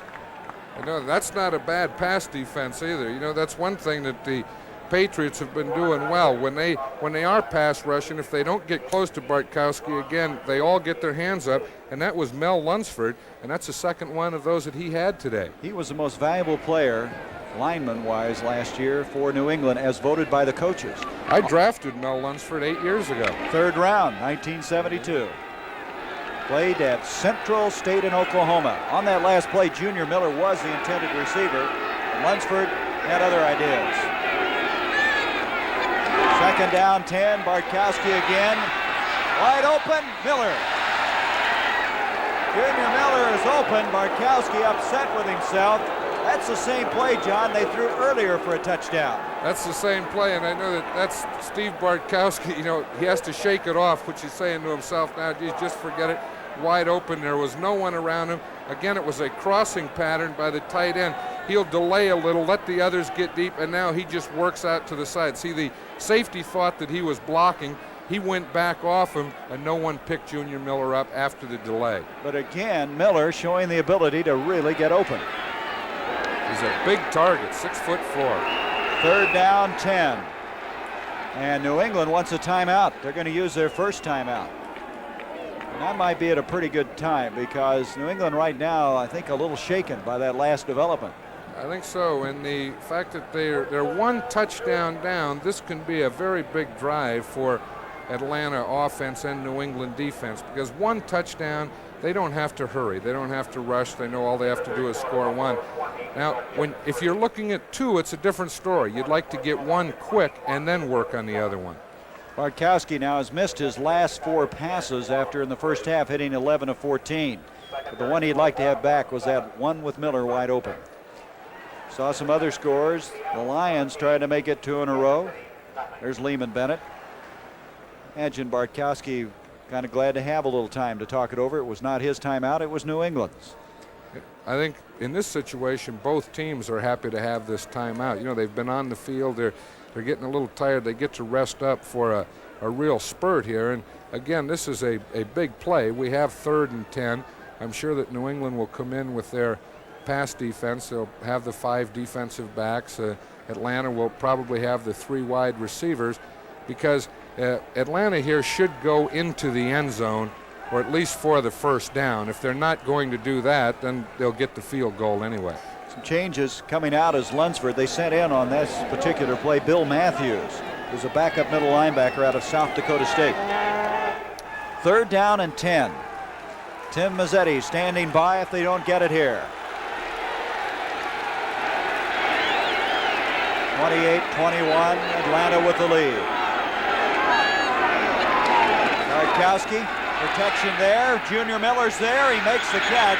It's going to be short of the first down at the 9-yard line. Mike Hawkins defending on the play. And 4th down coming up, Mazzetti coming in. We'll see. We've been talking a lot about Junior Miller, but he's made some super plays. Watch that catch. He reached out, caught the ball at its furthest point, and just great hands. I'm sure that he has very strong hands. I really didn't like that play. I think if you have 3rd and 10, you should get all your receivers up 10 yards, so if you do complete the pass, it gives you a first down or a touchdown. There's no good in completing a pass and still have to kick the field goal. This will be a 26-yard attempt by Mazzetti. Mazzetti is 1 of 1 this year. He had a 23-yarder last week. Mazzetti's kick is on the way, and Tim Mazzetti hits it. And so it's now a 31-21 football game, a 10-point lead for the Atlanta Falcons, as Tim Mazzetti in 1980 is 2 for 2. When you can borrow money for the things you need, when you need them. That's Transamerica Financial. That's Transamerica. When you go to the movies, and you're glad you did. It's United Artists. That's Transamerica. When your property is well insured and your independent agent is understanding. That's Transamerica Insurance. The many companies in the Transamerica family all stand for just one thing: first-rate service at a fair price. That's Transamerica. Here's to good friends. Tonight is kind of special. The beer. Building inspector. Hey, what are you guys doing here? I didn't believe you two could build your own house. Yeah, well, don't look. It's not finished. Well, I guess we'll just take our loan, brow, and go home. Well, maybe one quick look around. When you want the taste of a truly great American beer, tonight, let it be Lowenbrow. What are you going to do when you finish this place? Just what I'm doing right now. A 10-point lead for the Atlanta Falcons. The man who just added 3, Mazzetti, to kick off. Preston Brown is back deep now for the New England Patriots. 5:10 remaining in the 3rd quarter. Mazzetti, who's kicked off extremely well, does it again. Brown will not. Yes, he will. No, he won't. Boy, I don't know. He was sure what he was going to do there. I think what you said were the same thoughts that were going through his mind. Yes, I will. No, I won't. Yes, I will. Maybe I should. Nope, I'll just stay here and take it on to 20. Well, after mishandling that one, I think he's a little shaky back there. I think he is. But here again, if he doesn't go out, then he can go down and get the ball in the 20. See, here he's starting out. He said, nope, I'm going to go down.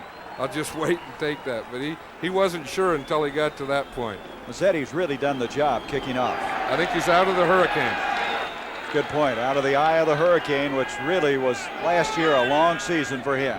At the 20-yard line, Calhoun, Ivory, the running backs. This is Calhoun, 25, 30, 35, and a first down all the way out to the 39-yard line. Harold Jackson, who was split to the near side, threw a block on that play. I'll tell you, the other person that threw the block on that play was John Hanna, the left guard. We'll see him. See big number 73 pulling out here. Watch this. Reed comes up, the strong safety. He takes him out right there to let Calhoun get by. There's Jackson throwing a block too. Gave Calhoun just the step he needed. 17-yard pickup. Boy, you talked about Hanna, and he's living up to everything you said about him. Run and pass, and he does it all. Hanna's 6'2", 265 pounds. Grogan with a first down. Calhoun flying up there, ready to really unload on him was Jim Laughlin, as now you see the Patriots defensively, they have been tested today. They sure have, and they've been having some problems with formations, and basically it's that 3 wide receiver where the the Atlanta offense is spreading them across the field, and they're creating some matchups with linebackers that the Patriots are trying to solve. Rich Schumer, the defensive coach there, former head coach at the University of Wyoming. 2nd down, 10. Line of scrimmage, 32-yard line. Should say 37-yard line. Grogan in this second half is 1 for 6 for 9 yards. This time he hits Morgan. Well, that's Carlos Pennywell who's checked in for the first time, and Pennywell, who had 1 catch last week for 16 yards, grabbed that one. But again, John, Atlanta deployed themselves very, very well. They lost a half yard. Very well. They weren't fooled on that play at all. It was a play pass fake where they faked a run to the right and came back with a screen to Carlos Pennywell to the left. Dwight Wheeler, the left tackle, got out there and missed a block in front of Pennywell. Pennywell, third-year man from Grambling. He is a cousin of Robert Pennywell, a linebacker for Atlanta. 3rd down, 11 yards to go. Johnson along with Foreman in the backfield behind Steve Grogan. 31-21, Atlanta with a lead. Grogan. He'll run it again. Now he throws it the last second. Intended receiver was Hasselbeck, the tight end. That was a surprise. All of a sudden he just rifled a shot. He did. Grogan is full of surprises. That one didn't work, but you know, the one thing, he can spread the defense. The Atlanta offense is spreading it with personnel. Grogan spreads it by starting and going in a drop back and then sprinting right or left and making them cover the whole field. Hubach, who's kicked very well, a 46-yard average to kick this one. This will be his 5th kick of the day. Smith back deep for Atlanta. Just inside 4 minutes left in the 3rd quarter. Short kick. Smith's going to try it. The super net is kind of squirming around out there. He gets it out to the 36-yard line. A flag has been thrown after the play had come to a close. 33-yard kick that time by Hubach. He's had 2 that haven't been as long as he's wanted, but by and large he's kicked him very well. He had a 27-yarder and a 65-yarder in his 1st and 2nd kicks of this game. Super Nat's trying to figure out what that penalty is. As you say, it was a penalty that was after the play. Personal foul against New England. Yeah. That'll tack 15 yards on, and Atlanta is going to have good field position. And you said this earlier, when Atlanta has a good field position, they historically have been a different football team. A different personality. You know, when they're backed up, they don't have that same freedom. There's an old coach of yours right there. John Polanchik, right there. He's a quarterback coach, and he's talking to Steve Grogan. It's interesting. Personal foul, number 52, 1st down. You know, that one was, again, it was after the play. As we watched Super Nat here, he let it bounce and said, well, I think I'll take a shot, a little spin here, and then I'll get up and try and get what I can. You know, and he goes down, he spins, and he's tough to tackle. He picked up an extra 5 yards. At the 50-yard line now, Atlanta with a football. 1st down, 3:48 to go in this 3rd quarter. Bartkowski given off to Andrews, and Andrews 2 yards to the 48. You know, the quarterback coach for the Atlanta Falcons is Dick Wood, and in my first staff as a head coach, I had both Dick Wood and John Polanchik, both of the quarterbacks coaches in this game. Polanchik, you're telling me, is the smallest man on your staff, but if you ever had an altercation on the practice field, he broke up all the fights. He'd just dive in there, and I had these big coaches, you know, and they'd back off away, and old Polani would just jump right in the pile. Andrews now has 79 yards on 12 carries. 2nd down and 7. Bartkowski, the blitz. Boy, is he hit. Really dumped by Rod Choate. Choate did that last week in that football game against Cleveland. It was a big one. You know, they haven't been bringing that weak side linebacker a lot in this game, and I think Atlanta started getting those backs out, and they forgot that Choate might come. See, and he comes from the outside, and they didn't. That should have been either the guard or the tackle on that side, Scott or Ken. They both doubled the end and let Choate come. They didn't check him. Boy, he teed off on Brian Sipe a week ago. That's the 1st sack of the game, and only the 2nd this year that Atlanta's given up, showing you the improvement in that offensive line. 3rd down now, 14 yards to go. Now we have a flag. They didn't get the play off, delay a game. They didn't get it off in 30 seconds, so that'll add 5 yards to their problem. It was really, again, they were in the 3 wide receiver set. They had the New England defense spread all across the field, but they took too much time. Delay, offense. So instead of having this drive started, or I should say this series started at the 50-yard line, now they're all the way back to their own 40-yard line. A third down coming up. A sack again, showing how important it is, because Atlanta was moving with a 10-point lead again, and all of a sudden Choate turned it around. 3rd and 19. That's when I always wanted to get a drink of water, and Bartkowski isn't going to let his coach. He called timeout, and he says, I want to go over and talk to you and see what you want to do on this play. Well, they have only 1 timeout remaining, and we still have 2.5 minutes left in this third quarter, so Atlanta using their timeouts early in this football game. You know, in the fourth quarter, or at the end of the fourth quarter, that could very well come back to haunt them. You like to save your 3 timeouts in one bunch in case you need them at the end of the game to get a score to tie or win. And now they've used 2, so of course with a 10-point lead, maybe it's not as important right now, but it very well could be in the last 2 minutes of this game. There's Bartkowski, Lehman Bennett on the left, 4th year as coach. He came in here, they went 7-7, then they made the playoffs for the first time in the franchise history, going 9-7, then last year went 6-10. Who's he yelling for? An idea. Third and 19, none of them work. You know, that's the one. What do you do? 3rd and 19. Now those 2nd and 2, of course, they're a lot of fun. Everyone wants to call that play. 3rd and 19, you tend to look around and yell a lot. Boy, look at this. Philadelphia 28-7. They have been impressive in the first 2 weeks. They sure have. From the 40-yard line. 3rd down, as we mentioned, 19 yards to go.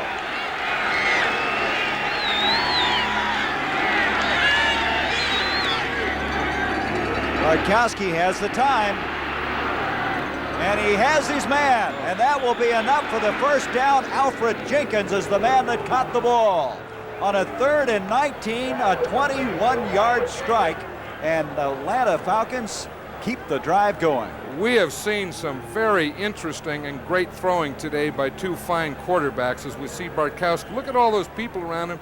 He takes it and zips it out there for the first down. Now that, when you're 3rd and 19 and you have the confidence to go back there, stand in there and wait and complete it for a first down, that's something special, as is throwing out of your end zone, which Grogan did earlier. Well, that offensive line has been something special. Jenkins had 50 catches last year. Coming up with that 21-yard grab, Bartkowski off to Andrews. Andrews this time is gang tackled. Boy, taking shots at him. The ball is loose. It may have been blown dead. I believe the ball was blown dead at the 40-yard line. Andrews made the mistake of standing up and not going down, and he had bodies flying everywhere after him. Right, and it was after his progress was stopped. When his progress was stopped, the whistle blew, and the ball didn't come out until after that. You see, they do a good job. We see Nelson coming up here. He forces him. He makes the tackle. The 2 of them have him. Now, probably Andrews should have gone down right there. See, but as he went to turn, it looked like the ball came out. But the whistle did blow before he made that last twist. That was Tim Fox who stripped him of the football. But at the 40 is where it's been set. They lost 2 yards. It'll be 2nd down 12 from the 40. 31-21, Atlanta with the lead. Bartkowski, nice play action. Miller again, and the big tight end's inside the 20. And he got down there in a hurry, didn't he? Tim Fox made the tackle. It was a great catch. It was the same play that they had run early. Watch, they start this play fake. See, to hold those linebackers in and just run Miller straight up the field. There's no passing. And he throws it over the linebacker's head and in front of the secondary. 23-yard pickup to the 17.5-yard line. There it is again. What hands this big guy has. He's not only big and can run, but we've seen him latch on to some passes away from his body. Right, and we see Tim Fox, number 48, make the tackle. That's the way to tackle him. You go and cut him below the knees. James Mayberry has come in the backfield. He was in on that previous play. 9 seconds left in the third quarter. First down call, Bartkowski over the top to Jackson. And he's out of bounds. He got a little shove on that play from Sanford. And with 3 seconds left, now we have an altercation between Sanford and Jackson. Again, I know what Jackson was upset about. He was upset that that after he was out of bounds, he was pushed and maybe pushed into that wall down there. But the one thing, you can't take the officiating into your own hands. I learned that as we watch this.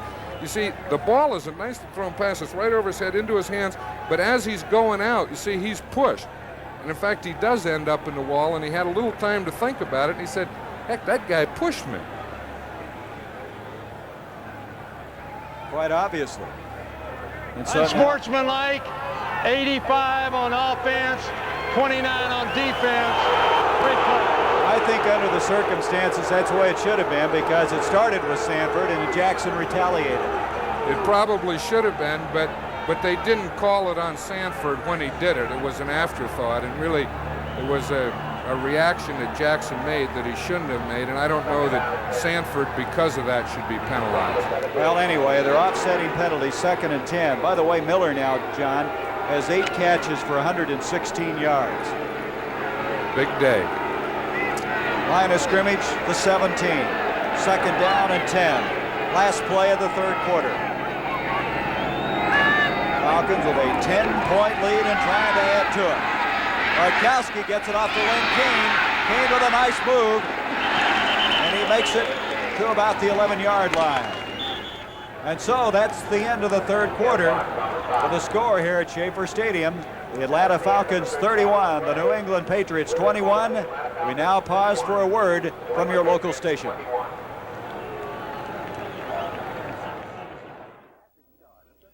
Tuesday, the Dukes of Hazzard star in a special 2-hour TV movie presentation. Carnival of Thrills. The action never quits. Be there Tuesday at 8/7 Central and Mount. This is CBS. We start the 4th quarter. Atlanta with a 10-point lead. And John, this is a very important drive for the Falcons. If they get anything on this drive, it's really going to put New England in a hole.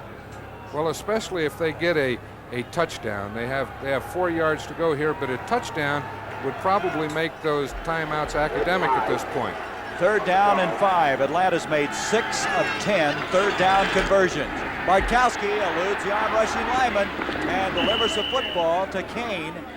And Kane at the 10-yard line. They're still going to be 2 yards short of a 1st down. So 4th down coming up. Tim Mazzetti, earlier in this game, in this 3rd quarter, hit a 26-yard field goal, and he'll be coming in again. That's the 2nd time that they did that on 3rd down in the Patriots area. A 3rd down again, threw it short of the 1st down, and they still have to kick a field goal. I think at that time he was probably thinking deeper, but he got a little pressure and had to dump it off. Did a good job avoiding that on-rushing lineman. This is going to be a 28-yard field goal attempt. John James to hold. Mazzetti for the year is 2 of 2. Mazzetti's kick is on the way, and he has it. And Tim Mazzetti is 3 of 3 in this season. 2 here today. It's now 34-21 in favor of the Atlanta Falcons, who've played very, very well.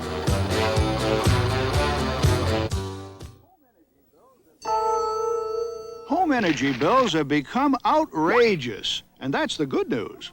The bad news, they're expected to double again in the next 10 years. But you can fight back.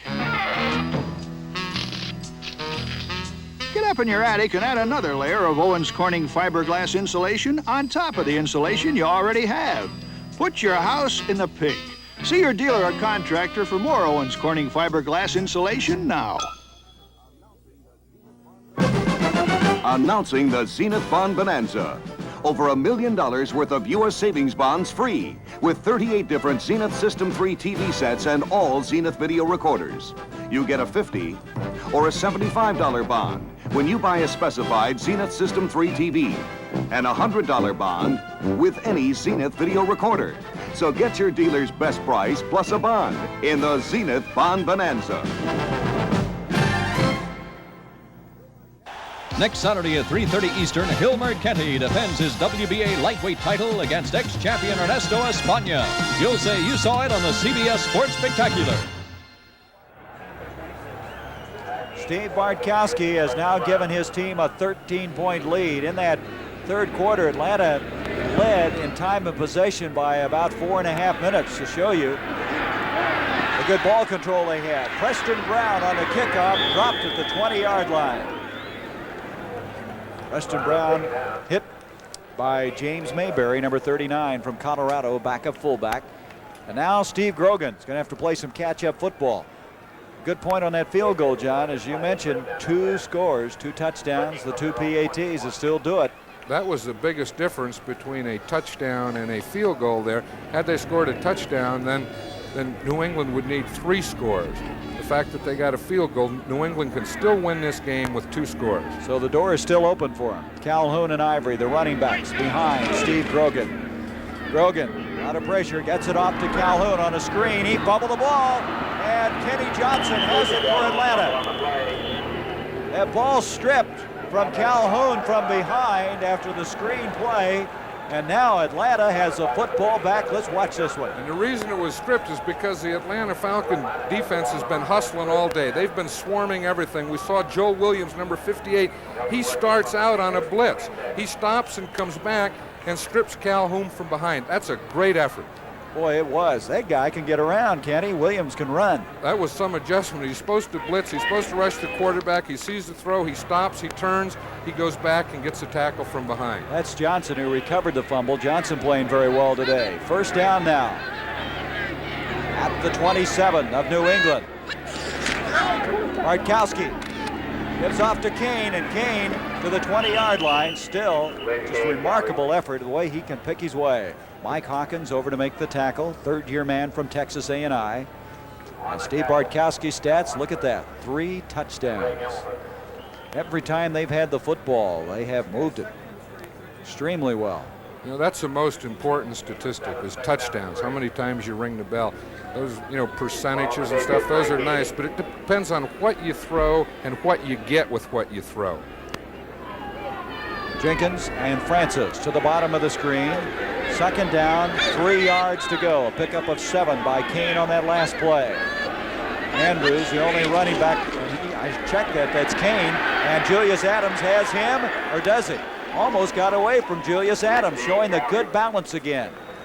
Kane looked like he'd be thrown further up the field, but all of a sudden stayed on his feet.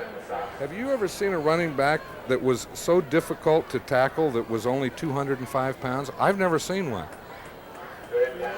That last defense of the Patriots was interesting. We talked about the grits blitz in Atlanta. New England had all 11 men up on the line of scrimmage. They know that they cannot allow any kind of score here, field goal or touchdown, and they are really pressing Atlanta to try and cause a fumble.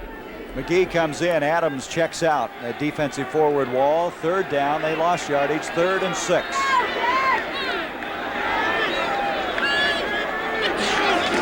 Bartkowski on the play action. Pressure put on. He had to get rid of it too quickly. Miller, the intended receiver. That was Steve Nelson, who came right up the middle from his linebacking spot and messed up the timing. So Mazzetti now has a chance to add another field goal, and this one could really be a big one if he gets this one. This one is a big one because now that puts New England out of needing 2 scores to needing 3 scores. 12-13 remaining. Lehman Bennett, he knows that. This is going to be a 40-yard attempt, the longest attempt of the day. Mazzetti with a 26-yarder and a 28-yarder. Last week with a 23-yarder. In the preseason, he hit a 47-yarder, so it's within his range. He'll come tough on a block here. Mazzetti has enough distance, and he hit another one. A 40-yard field goal for Mazzetti. And he's a big story here today for these Atlanta Falcons, who now lead at 37-21 with 12:09. And Atlanta trying to pull at even 500 after 2 games. We asked men to compare the inexpensive Bic shaver to the expensive Track 2. No difference. No difference. No difference. No difference. There's no difference. The results of the Bic Barber test surprised a lot of people. 58% found Bic shave equal to or better than Track 2's. Why pay more? Most men we tested felt no difference. And the price? Big difference. The incredible Bic, still under a quarter. This is a can of Mobil 1. What's in it for you? Gas. Lots of gas. Lots and lots of gas. If you drive 25,000 miles a year, and get about 15 miles per gallon. You can save up to 80 gallons of gas a year by changing to Mobil 1, the oil that saves you gas and more. Next Saturday at 5 p.m. Eastern, 1979 Derby and Preakness winner Spectacular Bid is slated to lead the pack of the 1980 Woodward Stakes. You'll say you saw it on CBS Sports. Atlanta now with a 37-21 lead. Mazzetti kicking off. Mazzetti with 3 field goals in this game. Preston Brown from the goal line. He'll bring this one out. There's a wedge ahead of him, and he's not going to go very far. 17-yard line. Last week, the NFC won both of the interconference battles. Tampa Bay defeating Cincinnati, Philadelphia defeating Denver. And now here today, an NFC team, Atlanta, leading New England. It's always been a lot made in the past of the AFC being the better conference. But in the preseason, the NFC also won that standoff, 22-20-1. A little more equity, you think? Well, it looks like it. You know, Atlanta from last week to this week has made amazing improvement. I bet they had a great week of practice. First down now from the 20. Back to throw is Grogan. And was that caught by Calhoun or did it hit the ground? They're going to give him the reception. They need a lot more than that to go as we see Kenny Johnson here. I think that this is a big story. You know, last week they lost. Ahmad Rashad caught 11 passes against Kenny Johnson. They threw for 395 yards. This week, this man has made an amazing comeback for a rookie. And his confidence had to really be shaken. Here's Grogan, dropped for a loss. Hammered pretty good that time, and that's 56, Richardson. That's the second sack of the day for this Atlanta team. Richardson and Williams. We watched Williams earlier, and Richardson. 2 big improvements in this Atlanta defense along with Buddy Curry. There's 3 young linebackers, 2 rookies, and 1 second-year man contributing to the Falcon defense. And they're doing a good job of pass rushing. You know, they don't do it with size. Williams is only 215 pounds. Al Richardson is only 206 pounds. But they both run very fast. They can take on a block, come off it, and run fast to the quarterback. Third down, 10 yards to go. Grogan back. The sun's starting to break through. Off to Foreman. That didn't look very good. Foreman open, but that'll bring up a 4th down. Looks like the Patriots are starting to press a little. Boy, Philadelphia is doing a number on Minnesota. 42-7. That's hard to believe after all the offense the Vikings had last week. New Orleans trailing Chicago. Chicago losing on that unbelievable blocked field goal last week in Green Bay. Hubac, a beautiful kick. Oh, what a kick. Smith back inside the 25-yard line. He has it out to the 41, so he got a lot of that back. Coming over was Larry McGrew, the rookie linebacker from Southern Cal. But that kick by Hubac, 58 yards. He earlier in this game had a 65-yard kick.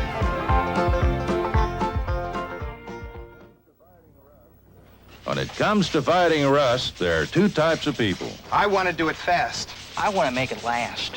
For both, there's Rust-Oleum. Rust-Oleum's original fish oil primer goes right through rust to bare metal, so you get long-lasting protection. It lasts. And it comes in handy sprays, so it's easy to apply.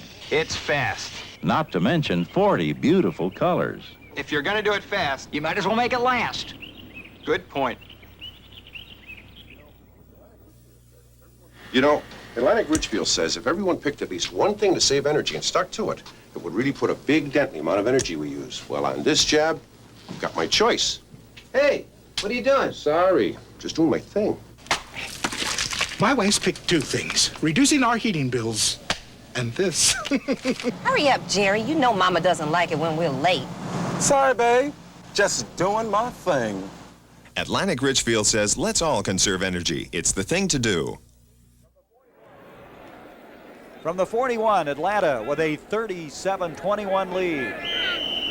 10.5 minutes. That 17-yard return by the Super Nat kind of offset that long 58-yard kick by Hubac. Francis and Jenkins, the wide receivers. Andrews and Kane, the running backs. All all 11 up. Well, they did that earlier. Well, you're gambling there, aren't you? The flag on the play. Running the ball is Kane. Kane just won't go down. He breaks the tackle to the 35, 30. He's going to take it all the way to the 10, 5 to the 1. Now, Schote caught him, but again, there's a flag on the play.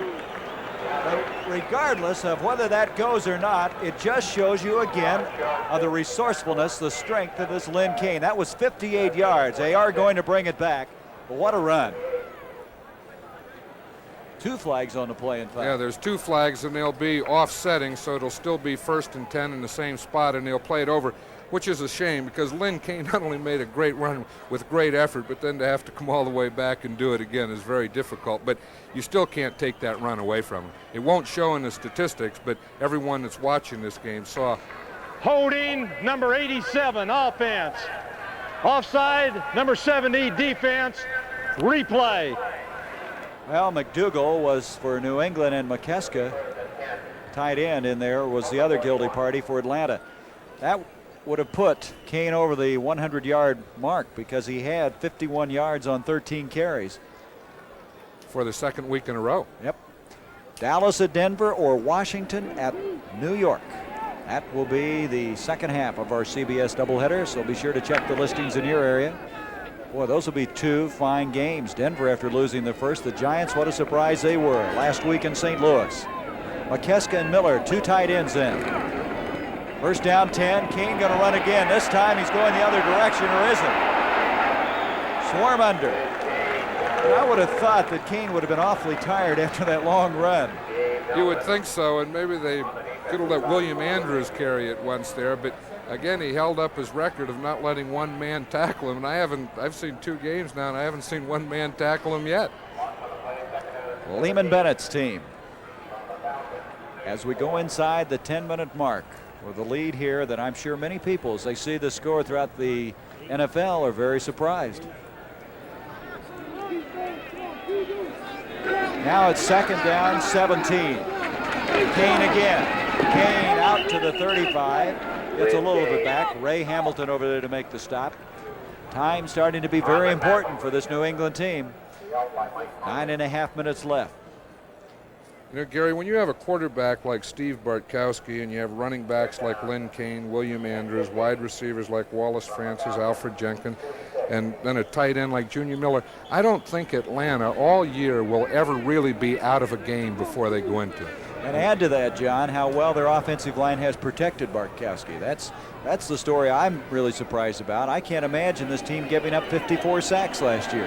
Right, and then add to that the improvement of their defense with the 3 new young linebackers. 3rd down now, 15 yards to go. Now a discussion going on out there. Updating the third period scores. 8:58 showing on the scoreboard clock. After the rain we had in the first half, it's cleared here, and very pleasant New England day. The leaves are starting already to change up in this area. It's been very dry up here. As an end result, the leaves changing earlier than usual. You see that field judge here, Swearingen? Did you remember him? Any games? That was a game that, what was that in? The one that Franco Harris caught? What did they call that? The Immaculate Reception. I don't know that they've called it anything yet. He was involved in that play, right? He was involved. He was a referee in that game. I want you to say something now about that Baltimore-Pittsburgh game. 14-13. I will say you were right. You said before the game that you expect Baltimore to play Pittsburgh very tough and tight, and I said, nah, there's no way. I just want you to remember that because I'm not right very often. I remember. Oh, we've got a problem with a 30-second clock. That's what it's all about. 8 seconds showing on it. Trying to reset it. I guess we're ready to go now, huh? It's early in the season, and sometimes the stadium clocks aren't in shape yet for the regular season. Well, they were going to start again, and now they stop it again. It still only says 8 on it, and they aren't going to start until that thing says 30 or whatever it's supposed to say. Ray Strong has come into the backfield now for the Atlanta Falcons.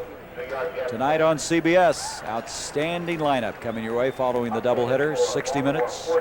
Archie, One Day at a Time, Alice Jeffersons, and Trapper John M.D. all on CBS tonight.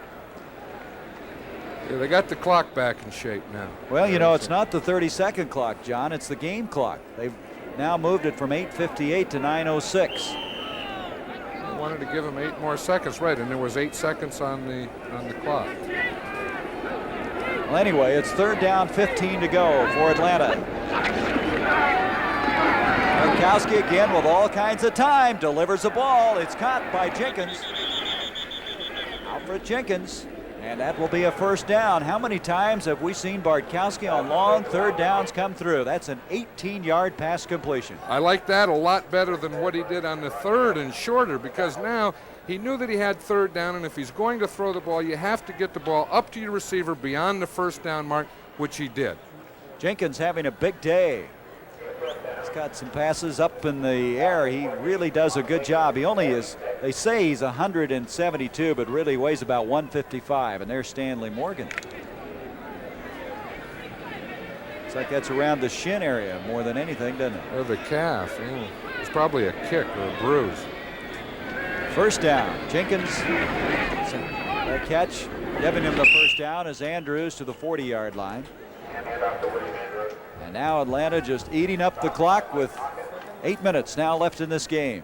You know, we were talking at halftime where really in the 1st half there was no need for either team to run because they were doing so successfully throwing the ball.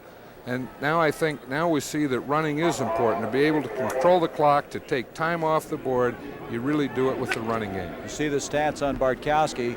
We've been told by Bill Barnes, our producer, that Stanley Morgan has a sprained left calf muscle.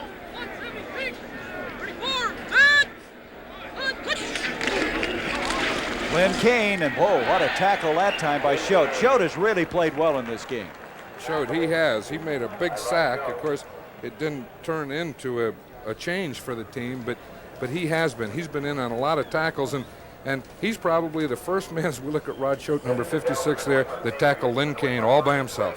Finally happened. It did happen. We have a final, John. Buffalo won their 2nd straight, defeating the Jets, who lost their 2nd straight, 20-10. The Jets now, their next game will be against Philadelphia, who will go in there unbeaten on a Monday night. I tell you, that Buffalo team, they've been a surprise. 2-0. 3rd down now, 5. Bartkowski off to Kane. Kane did a lot of running in this game. And, oh, he's hit late on that one maybe, huh? Maybe not. At the 35-yard line. Real shot on the near side. You know, and he has the 1st down there, and I guarantee you tomorrow he'll be tired. He'll probably spend a little time in that whirlpool. And so the ball now spotted at the 34-yard line. There's that final we were talking about. Buffalo. I think I said the Jets. Is it the Giants on that Monday night playing Philadelphia? Yes, it's the Giants in Philadelphia. So from the 34, 1st down. 6:40 left in this game. Jenkins, and this time to the near side, Alfred Jackson. Up the middle. That's Andrews, and Andrews across the 20 for the 1st down. And they're just now pounding this football right at New England. I would say this as we see this, that they have worn the New England defense down. They are handling them in the line of scrimmage. Those running backs have done an excellent job all day of hitting the holes and then getting into the secondary and making extra yards, making something happen, both of them. John, Andrews now has 99 yards. He's 1 yard short of a 100-yard day. Andrews last year had 3 100-yard days in that rookie year. He also has 4 catches today for 30 yards. What a day for Andrews. 1st down at the 19, Kane, and he's swarmed. New England really playing the wide stuff left very well. McDougal, the rookie out of Virginia Tech, was over there first. Choate also supporting. That was an all-out blitz on that one. They brought 9 players. They know that they have to press, that if they're going to do anything, they have to force a fumble, and we'll see it here. We'll see all 9 up in the line of scrimmage. Look at that penetration. See, they just have one that they couldn't get blocked. At the 25, a loss. 2nd down, 16, a loss of 6 yards. McDougal, they really like. He's a 5th-round draft pick. He's a big defensive lineman they've been looking for in the draft. 6'5", 270. 270 is big, unless you're a coach. Francis split to the bottom of the screen. Bartkowski, intended for Miller. Miller can't handle this one, but that's one of the few he hasn't. I wonder if that was another tip. It looked like Lunsford may have gotten a hand on that one. And again, you know, the other thing that he's doing with Miller here is we watch to see the safeties coming on a blitz here. We see someone gets it. No, they didn't touch it. But again, that's one that Miller didn't handle, but he's handled everything else today. Bartkowski, 19 of 29 for 244 yards. And as John mentioned, the big stat, 3 touchdowns. 3rd down and 16. Jenkins to the bottom of the screen along with Francis. Bartkowski with the time. Intended receiver on that play was Francis. There's a flag at the 30-yard line. Pretty well covered that time by New England. James, number 38, he's their number 1 draft pick. It was covered, and again, there were 3 men on Francis, and Bartkowski realized that, and he just threw it into the end zone or out of the end zone. Now, again, that was called by the official on the side, so it would probably be Mike Ken, number 78. Well, that's one of the few times they've been holding, and again, that Atlanta offensive line has really protected Steve Bartkowski. Against a good pass rushing defense. Last year, New England led the Holding, NFL. 57, offense, 3rd down. Ooh, that guy looked from the side all the way into the center. But last year, the Patriots led the league in sacks. 57 of them. They had 2 sacks last week. As you mentioned, looked all the way inside to Van Note, who was guilty of holding. Back to the 35, 3rd down now, 26 yards. But as far as Atlanta's concerned, the clock now showing 5:03 left to go. They're taking a lot of time on this drive.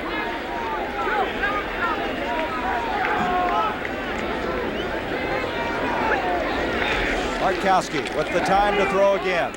Broken up at the line of scrimmage again. Another one of those arms up in the air. While he's been protected, that's been the only breakdown. Those long arms of that New England Patriot front 4 has really caused some problems. I know that's about the 4th or 5th tip that they've had on that, but at this point I'm sure that Bartkowski isn't too concerned with it. I'm surprised that to take some more time off the clock that he didn't run the ball then and keep the clock running. Preston Brown will go back for this kick, this punt from John James. Sometimes time is more important than another score, and I think with a score 37-21, that's the situation now. James with an average of 44.7. 3 kicks. This guy is just an expert at angling the ball out. Let's see if he can do it here. He's going for it. Boy, look how high he got that one up. And he's going to like that one. Is he going to like that one? That's Beautiful. a spiral that I was trying to talk about earlier when I said it goes up and comes down, which most kicks do. But instead of turning over and going down the other way, it comes straight down the way it went up and causes tough bounces, as we just see. Here's to good friends. Tonight is kind of special. I thought you were taking us to dinner. I am. Okay, where is it? You're standing on it. What? Hey, a clam bake. I suppose you got Lowenbrow, too. Yep. When you want the taste of a truly great American beer, tonight, let it be Lowenbrow. Bill, that was fantastic. Hey, I only take my friends to the best places. A super automotive value from Sears. Now get the Sears Heavy Duty 36 shock and save 40%. Smooth out some of the jolts, jars, and jerks with Sears best-selling shock absorber, only $5.88 each. No matter what you spend on tires, you know you can count on Sears. Sears Guardsman Bias Ply, our most economical tire, as low as $22.88. At the home of the diehard.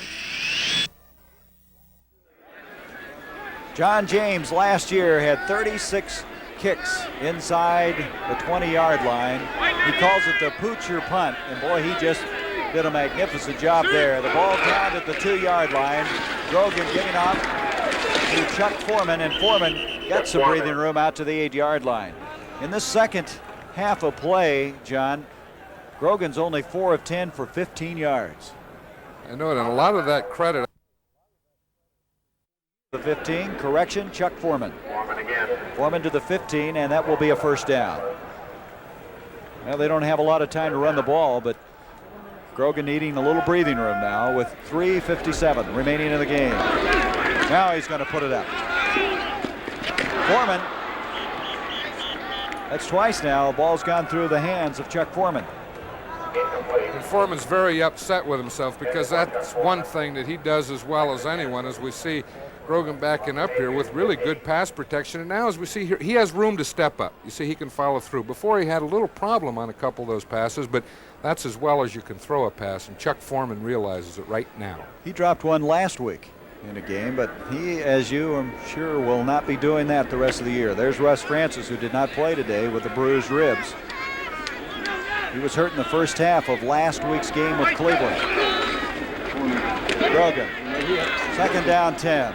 Hasselbeck, the tight end, is playing in place of Russ Francis, makes a 1st down catch out to the 33-yard line.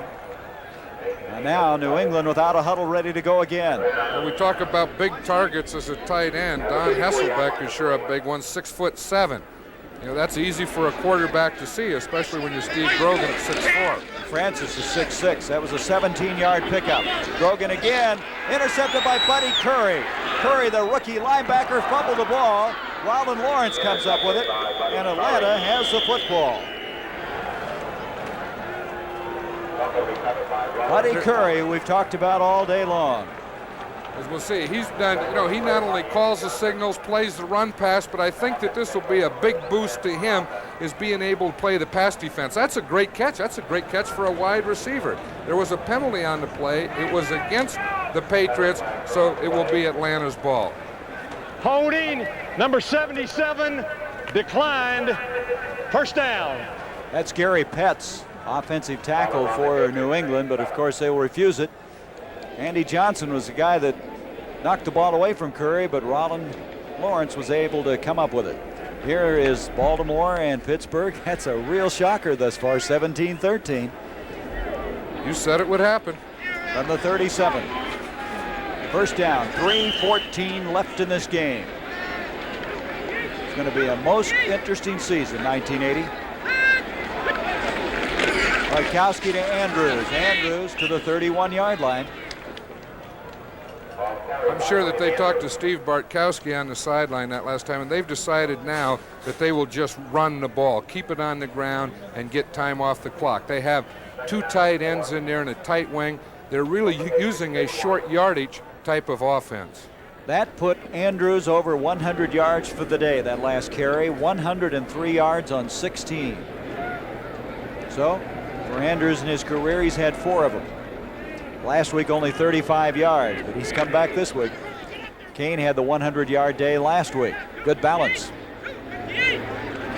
2nd down 4. Andrews again. And the Auburn product inside the 25 for a 1st down. Zamberlin making the stop. And Lehman Bennett said that getting William Andrews, as we see him here, look at the power that he comes through that line with. Holds onto the ball, both hands onto the ball, puts his shoulder, and really makes another yard or 2 after the initial contact. But I know that Lehman Bennett said last year it was like buying a Cadillac when you got William Andrews and finding out that you get 25 miles per gallon. Sometimes it looks like he thinks he bought a Cadillac and he ended up with a Rolls Royce. That was Lunsford that tried to take the ball away from Andrews. Well, in this situation, that's one thing that the running backs have to do as they go through. It's not really as important to gain a lot of yards as it is don't have a fumble, because that's what the Patriots are trying to do, is cause a fumble. So it'll be a 1st down for Atlanta with 2:19, a timeout called. Both these teams now have 1 timeout remaining. Bartkowski coming into the huddle. Well, I tell you, Atlanta, after losing that tough one last week, showed some real character coming back this week. They sure did. I know I was talking to Wallace Francis at the hotel last night, and he told me that they talked about that all week, that you just can't talk. You have to play a complete and full game, and they have today. 1st down from the 24-yard line, and up the middle they go again with William Andrews, and Andrews is to the 20. Gain of 3. Be 2nd down 7. It's going to be a tough home opener for Atlanta next week. Another timeout is called, this one by New England, and they have no timeouts remaining. as Atlanta will go home against Miami. And New England goes west against Seattle. And look at this, Detroit now picking up some breathing room against Green Bay, and the Lions under the direction of Monty Clark will be 2-0, and there is a final. Philadelphia over Minnesota. You saw the Vikings. You think they could be held to 7 points? No, I didn't. I didn't think they could be held to 7 points. They obviously were. So Philadelphia's 2-0. Atlanta will cause a lot of teams problems this year. You know, they may not be in the playoffs, but they're sure going to be in any game that they play in. It's Gary Petz, a former New York Jet. His team, former teammates, losing their second in a row today. They don't look like they're very happy, John. No, they aren't. They don't have much to be happy about. They were happy last week, though. And so from the 20, Atlanta, they second down and 7. 2-12 as we approach the 2-minute warning. Kane gets to the line of scrimmage, and that's all. Atlanta now, prior to that last play, had 404 yards in total offense. And so the 2-minute warning is here. 2 minutes left in this game at Schaefer Stadium. Atlanta Falcons with a 37-21 lead when we return. Radio Shack announces its second major computer breakthrough in 3 years. First, the TRS-80 Model 1 personal computer under $500. Now, the new TRS-80 Model 2 computer, a powerful small business system that smashes the $10,000 barrier, base priced under $3,500. Both offer disk storage, printers, and software. The new TRS-80 Model 2 business computer, built in Texas and ready for you to buy or lease at Radio Shack, the biggest name in little computers. Our truck runneth over. Our Toyota runneth over mountains, hills, holes, rocks, mud, bumps. Our Toyota 4x4 runneth over just about anything. What else would you expect from the son of a Land Cruiser but toughness? And what else would you expect from Toyota but total economy? Oh, oh, oh, what a feeling. Tough truck. Toyota. Doubleheader to follow. One of these two games, Dallas at Denver, Washington at New York. Denver and Washington losing their first games. Be sure now to check the local listings in your area. That will follow immediately at the conclusion of this football game. 3rd down and 7 for Atlanta at the 20-yard line. Here comes Andrews again, and Andrews already well over 100 yards for the day, inside the 15 to the 13-yard line. Now, I'm sure that quarterback Steve Bartkowski will be watching the 30-second clock very close because he wants to take as much time as he can now. He has the first down, and they can just run the clock out from this point on. That was a first down run by Andrews. Give credit to that line. Ken, Scott, Van Oat, Thilman, Bryant up front. Bryant 66, Thilman out of Arkansas, 4th-year man. He's number 68. They protected Bartkowski, and now they're opening up the holes up the middle to give Andrews now for the day 123 yards. And there he is. Boy, he may have been the coup of last year's draft. You know what? I think he was. The other thing, we talked about the offensive line, but is the blocking of the running back that didn't carry the ball, whether it be Lynn Kane or William Andrews. That was something that added to that running game today. You saw Bartkowski just fall on the ball. The Patriots have no timeouts remaining. And you see the time ticking away. So Atlanta will go to 1-1. New England will finish this game today at 1-1. As you look around the league, this Atlanta football team is going to have something to say about that Western Division, aren't they? They sure will. And how about that Detroit team? You think it's possible to go from last to first again? Tampa did it a year ago. They already won as many games as they did all of last year. I want to thank our crew, Chuck Milton in New York, our executive producer, Bill Barnes, our producer, our director, Jim Silman. I think they misspelled his name there. Ernie Bauer, the associate producer. Thank you for your help, gentlemen, as this game is coming to a close. Don't forget now, the doubleheader to follow.